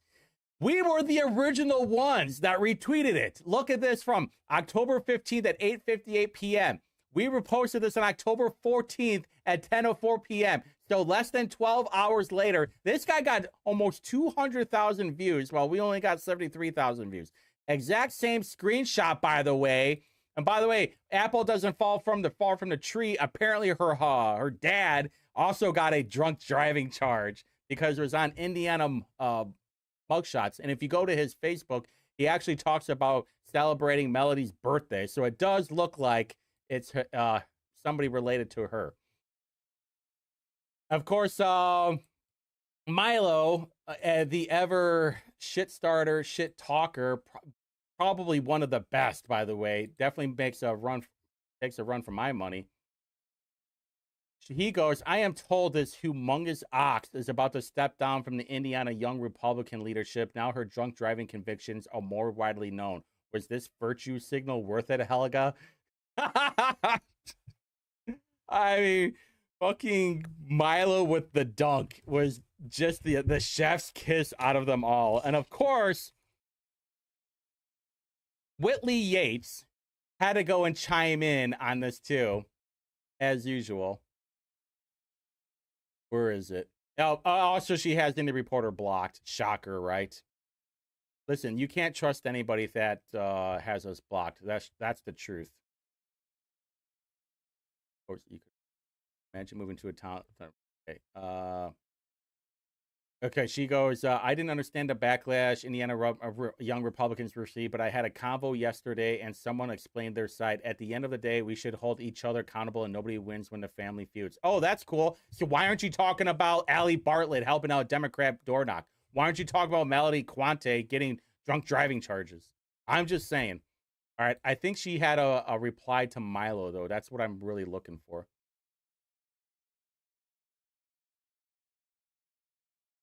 Look.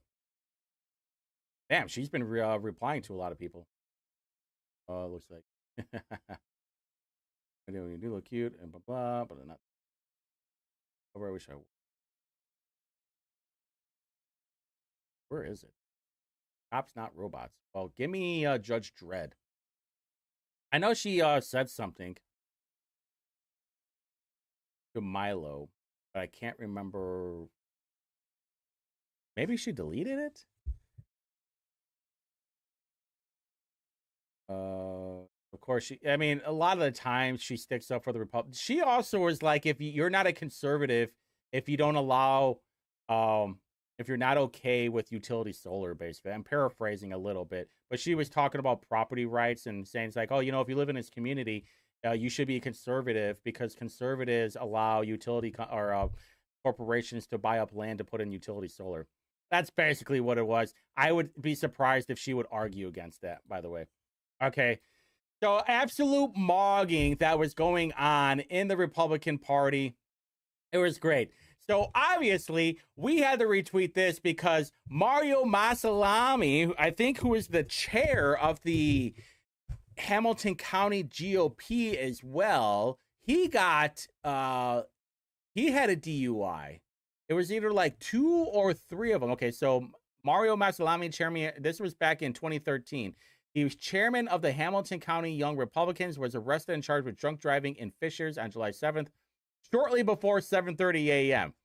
Masalami was stopped by a Hamilton County sheriff for speeding after police said he was doing around 60 and 35. According to a police report, during his stop, the deputy developed a probable cause to believe Masalami was operating the vehicle while intoxicated.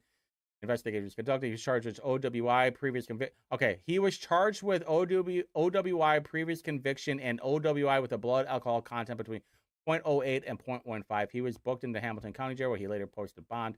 This is his 3rd drunken driving arrest since 2000. So 3 drunk driving arrests in 13 years. Not bad, huh? But it does seem like it is a requirement to become chair of the Indiana Young Republicans, right? And Chief Trumpster took our screenshot and then used it as his own.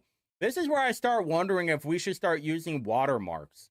That's all I'm saying for our pictures, because obviously we are making headway fast headway on the information that we are putting out. And maybe we should start protecting ourselves. Now, Bad Hombre, he goes, by the way, in 2020, Politico refused to publish a text between Hunter Biden and his attorney, George Messeries. Hunter refers to Messeries as a ninja repeatedly and says, "Ninja, you better not be charging me Hennessy rates." Political thinks we memory hold that episode. Don't forget, Hunter Biden, there was also a leaked text where he was looking for a hooker, and he, a family member said, "What about this Asian?" And he said, "I don't want any yellows." But nobody seems to have a problem with that.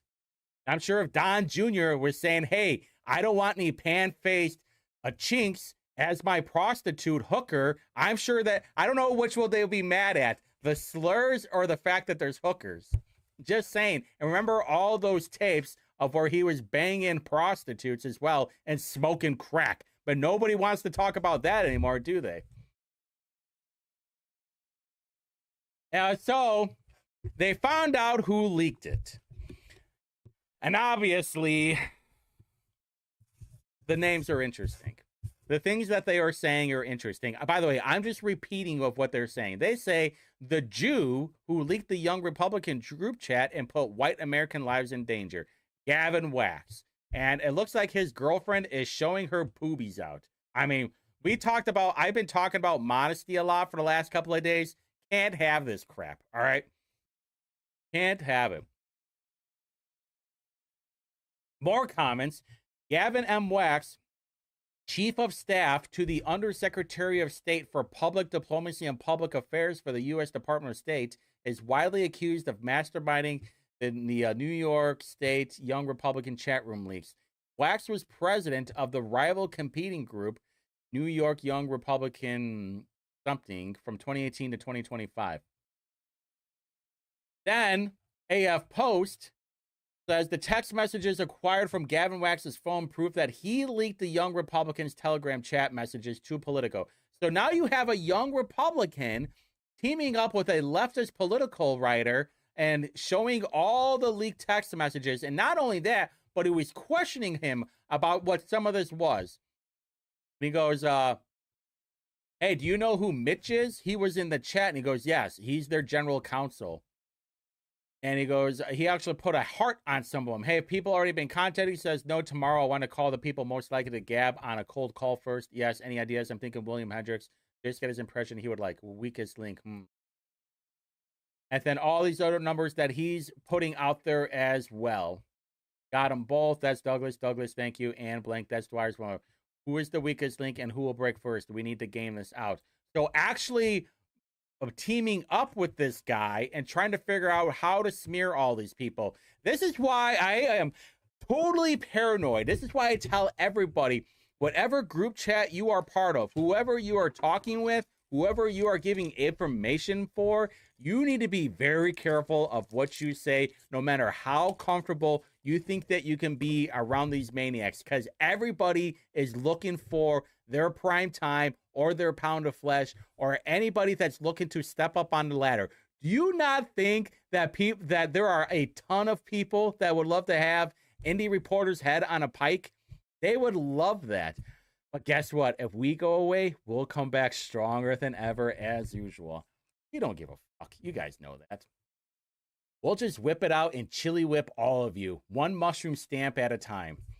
All right, so according to 4 Republican, this is from AF Post. I'm guessing this is American First Post.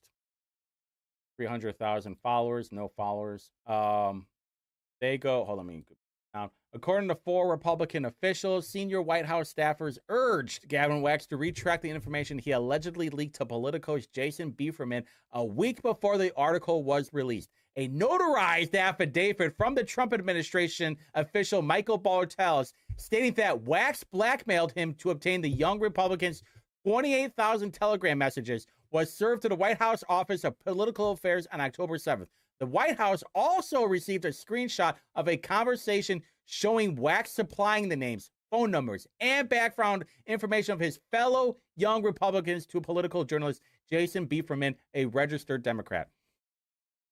When confronted with evidence by White House officials, Wax denied leaking the messages. Wax has not commented publicly on the allegations despite public outcry. He serves as chief of staff to the Undersecretary for Public Diplomacy and Public Affairs at the U.S. Department of State and has faced no reprisals for his alleged actions. Yeah, you know, not giving a fuck is a superpower. This is the thing, though. You know, just to toot the horn of Indie Reporter a little bit, just to give a little bit of reach around, a little tap on the tip. This is why everybody hates us, though. We do not live in the rules that everybody else has to abide by. We give the truth, we give the information, we give the sauce, because the motto of Indie Reporter is truth to the people, people for the truth. It's really not that, but we're still working on a new motto. But something like that. All that matters is the truth, and it's for the people, because we are loyal to the people and we are loyal to the truth. If you have the truth out for the people, that's all that matters. That's why everybody hates us. That's why the left hates us. That's why the right hates us. And most importantly, the establishment and the regime and the upper scale people hate us. As long as we are working with them, which some people want to work with us. Hey, some people want to work with us, okay? I'm going to leave it at that.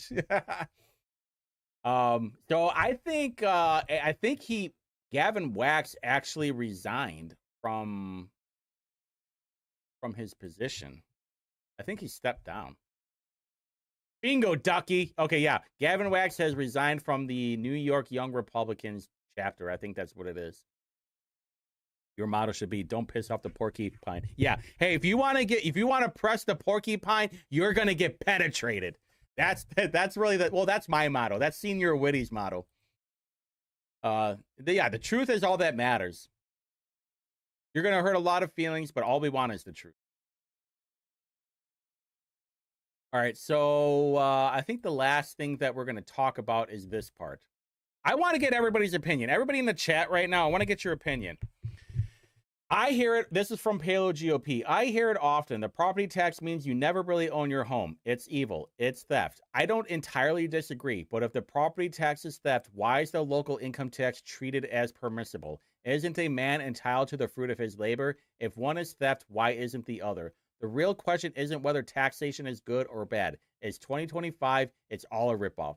The question is, who wins and who loses when government shifts the tax burden? That's exactly the dilemma Hoosiers are facing right now. Indiana passed property tax reform, and local governments will soon shift their revenue from property taxes to local income taxes. Who wins? Elderly homeowners. Who loses? Young income earners. That's my primary concern, not the mere fact of taxation, but it shapes the bonds of common life. When we punish young income earners, making family formation harder, we are accelerating our atomization. Now, here is the... and I don't disagree with any of this. This is one of the things that I kind of struggle with, even hanging around with libertarians. There is an argument to be made that the most people are accept the fact of getting taxed. The problem that people are there are two things that people have a problem with right now: the rate of how much tax we have to pay, and also what our tax money is going to. Not even look at it as, if you look at it just locally, and you see all these scumbag mayors kicking the can down the road. Because here's the thing about Hamilton County and the outside counties. They are getting massive amounts of money because of how much property taxes are going up. And they're going to continue to go. Yeah, well, we want the burden reduced. And I agree with that. It's not shifted. But he does have a point, is that the property tax is going to go lower, is going to go at a slower rate going up, but they are going to increase the local income tax. We see this in Johnson County. We saw it in Franklin. They want to raise the wheel tax. That's what the shift is going to be. I would say that Paleo's argument is that we don't want the shift to happen no matter what. I'll tell you my argument. I want the best value for my dollar. I understand that I'm going to get fucked by the government. I completely accept that. I'm not happy about it, but what am I going to go do? Am I going to go to the front of the city county building and light myself on fire? No, I'm not a dope. But what I have a problem with is when my tax dollars are being spent on DEI departments, they're being spent on a Vision Zero administrator, when there's no Vision Zero department, when we don't have the money for any Vision Zero stuff. Why are we even hiring an administrator? We should be doing bare bones stuff. There is a hierarchy of priorities: public safety, the roads, and taking out the trash. You take care of those three things, we're going to have no problems. I was just in Carmel yesterday, and I was driving around all the roundabouts, and man, I can't, first off, I don't want to say this like in a weird way, but I do not like rich people, because I'm just like, not the fact that like I hate them for being rich, but it's like, you guys have no fucking idea how good you have it, but also you guys are going to vote in the worst policies because you are insulated from the problems that you are voting for. Rich liberals is what I am pointing out. That's my problem. Now, shifting the tax burden, so because everybody likes their lifestyle in the government, and what I mean by that is people like Chris Jensen or Tom Dramani or Sue Finkum. Hey, we are expecting this amount of money to come into the government, and we're going to blow it on all these stupid projects.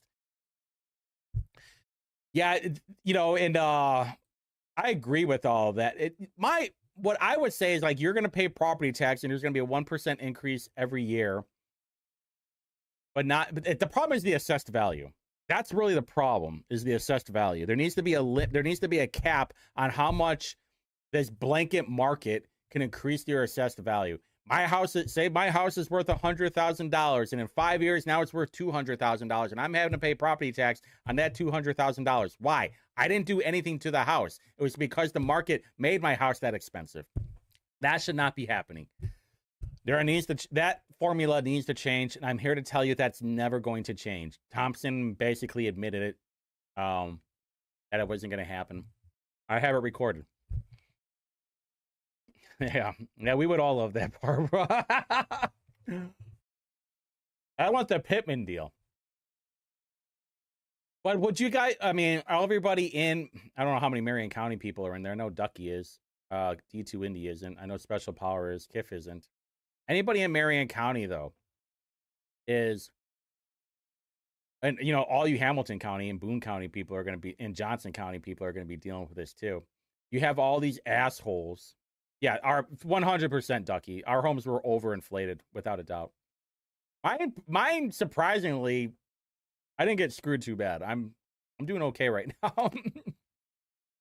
Problem is, I have so many renters on my block that nobody's selling their home, which is good for me, because then that means, my home isn't going to spec. I mean, I'm not going to tell you how much I mean, you could look up my property card and see how much I bought my house for and how much it's worth now. It went up $40,000 since I've lived here.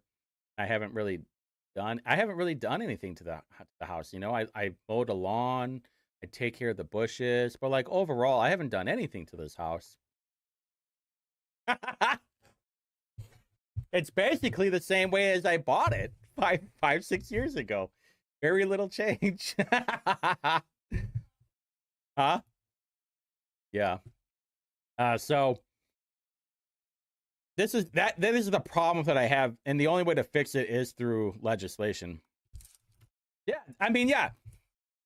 That's the problem. Here's another problem that I don't think people understand. You've never seen a budget go down, have we? I meant, yeah, what county? Ducky.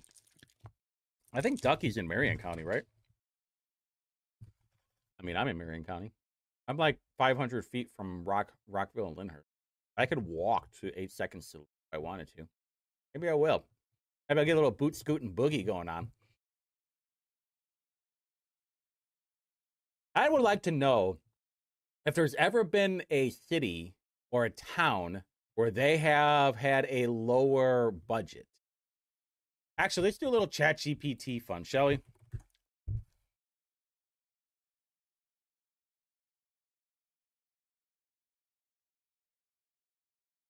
Let's just do Indiana.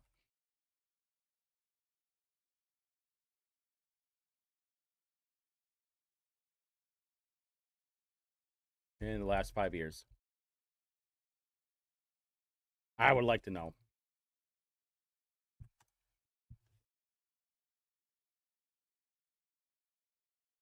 I feel that many places have seen their budgets rise during that time. Here's a summary of what I found. The city of Bloomington, Indiana approved 2024 budget for $248 million. That was a 7. Okay, yeah, no shit. All right, why I couldn't confirm a gap of no increase in 5 years. I did not locate a verified source. Okay, what? If you would like, I can just take a sample of 10 towns. Okay, can we do county? No, can't do county. We have to do through city because we're Unigov, so we are special. Well, there goes that. But I will almost guarantee you there has not been a city or town that has had a lower budget. Let's do LaPorte. Oh no, let's do Terre Haute. Yeah, let's do Terre Haute.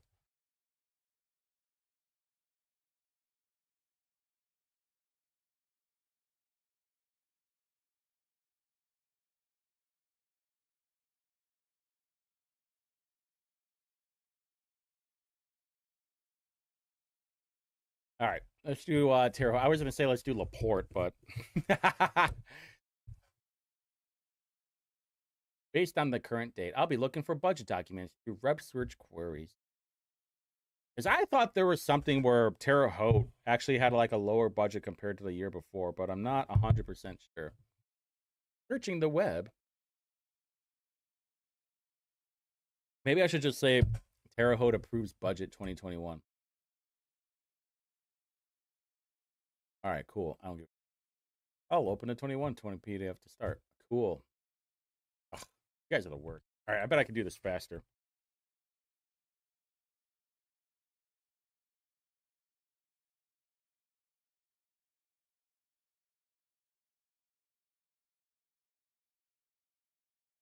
All right, this isn't. Oh, it's not found. What? They took the budget off the Terre Haute website? That's funny. Okay, so $96 million. Oh,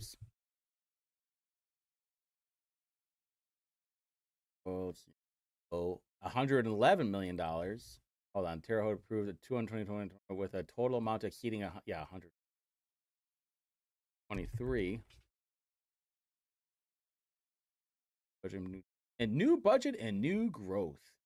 8% increase from the year before. Well, how much was? Why won't you say it? Oh, come on. Having you have to have a balanced budget, you dope. Just a possible $105 million budget for 20. Okay, so so Terre Haute might have actually gone down.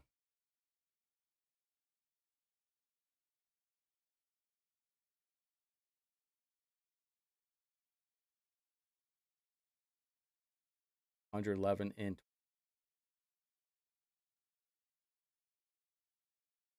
$127 million, reflecting a $15 million increase.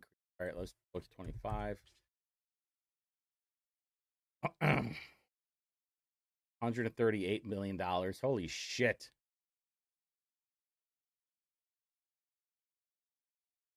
I don't think that's right. Because it says right here, $138 million. The Terre Haute Council. Dude, what's up with the ads? Are you kidding me? Okay, so it said $138 million. Oh, okay, in 2020, 127. Okay, so there's 100. Approved Mayor Sacramento's budget for $138 million at its Thursday meeting. But then you have Newsbreak that says $127 million. Which one is? It was in 2024. Yeah, okay, so he improved. Okay, so what was the 26 budget?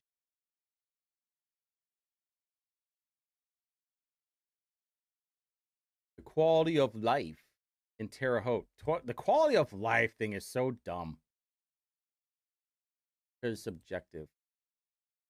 Quality of life within a budget. Okay, how much is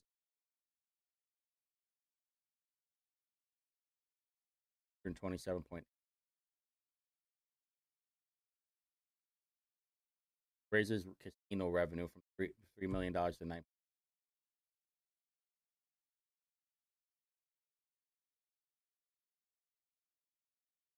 Surplus increased. Public safety. A $1 million pool. Yeah, so it's so funny that Nutsack is going in front of the committee and saying, oh, well, we're not sure about money. And then they spend $1 million on a pool. Shut the fuck up. Oh, womp womp. Fiscal responsibility, slower expense growth. Okay, see, you're not getting rid of amount. There is a slower rate to it. Lower expense growth of 1.47% compared to 15% increase in the previous year. Womp womp. This is a direct result of SB1, which is costing the city over $1 million to the general fund in 2026. Oh, I guess you shouldn't spend $1 million on a dumbass pool then, dopey. Dude, all these people in leadership positions just want to rape you over the coals and then just take your money for these ridiculous projects. Wait a minute, it says $129 million. So which one is it? You guys suck. Okay, so it did go up then, $129 million. Yeah, an 18% increase. All right, there we go. All right, so look, even Nutsack. What's that? We need all to get together for drinks? Yeah, let me know. I'll be there. You guys know how it works. All right, so going back to what he said. This is, okay, so agree with me or don't agree with me, that's fine. My problem is that all these people, all these elected leaders, the mayors and the city councilors were a bunch of drunk sailors because they were getting massive amounts of property tax money and whatever. And they say, hey, you know what? We got all this money. Let's do all these ridiculous projects because we have a lot of donors to make happy. And obviously, Nutsack doesn't know how to run a city without his handlers. He has no vision or leadership skills. So he's just going to do whatever his daddy donors tell him to do. Football stadium, but they got away. Yeah. I'm sure Wayne Township will have another referendum at some point. Yeah, we need to get a new football field. Okay. This is the biggest problem, though. Like, Okay, so how is this going to benefit the children? Oh, it's not, but it's going to benefit the athletics. I don't care about the athletics, all right? At the end of the day, having a football field does not help these people, these kids, learn, have better reading skills or math skills. But here we are, you know? All right, so as I finish this up, I'm allegedly supposed to have a debate with Brad tomorrow. I don't know if it's actually going to happen, or if we're just going to have a debate on Tuesday. I would really prefer the debate on Tuesday, and it's going to be about redistricting. And oh boy, I am going to have a field day with this one. But I will warn you right now, don't take anything that I'm going to say too literally or definitely too seriously. Yeah, I mean, listen, I can't really say this out loud, but I can't say this publicly, but it's not looking good, boys. Jenner has some explaining to do with how dumb these kids are getting. It's not looking good. That's all I'm gonna say.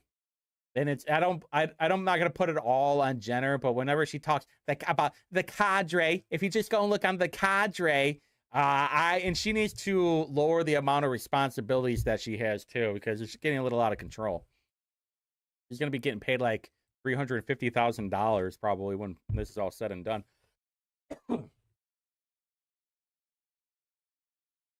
But it's the money that we're spending on it, and we're not getting the value for it. That's the problem, and I think most of you guys would agree with me. Because no one's gonna go Allah Akbar in the city council building and take out everybody during a full council meeting. Not yet, anyway. Once Sharia law starts coming in there, that will definitely happen. As soon as anybody says a bad thing about a mosque, everybody would say praise Allah, start taking it. Shouldn't be laughing because it probably will happen at some point. So, yeah, that's all I got. So don't forget, Tuesday, make sure you come and watch the debate between me and Brad about redistricting. I'm sure it'll be pleasant. And then next Saturday. Oh, yeah, so I'm doing spooky intro songs. Next week will be Rob Zombie, and then the following week will be Monster Mash, because Halloween falls on Friday, and I'll just do the Saturday show with the spooky song of Monster Mash. I don't know what's going to happen. I'll be keeping an eye on by and everything. I don't know who John is going to have on the show for Tuesday either. Not that you guys care that much.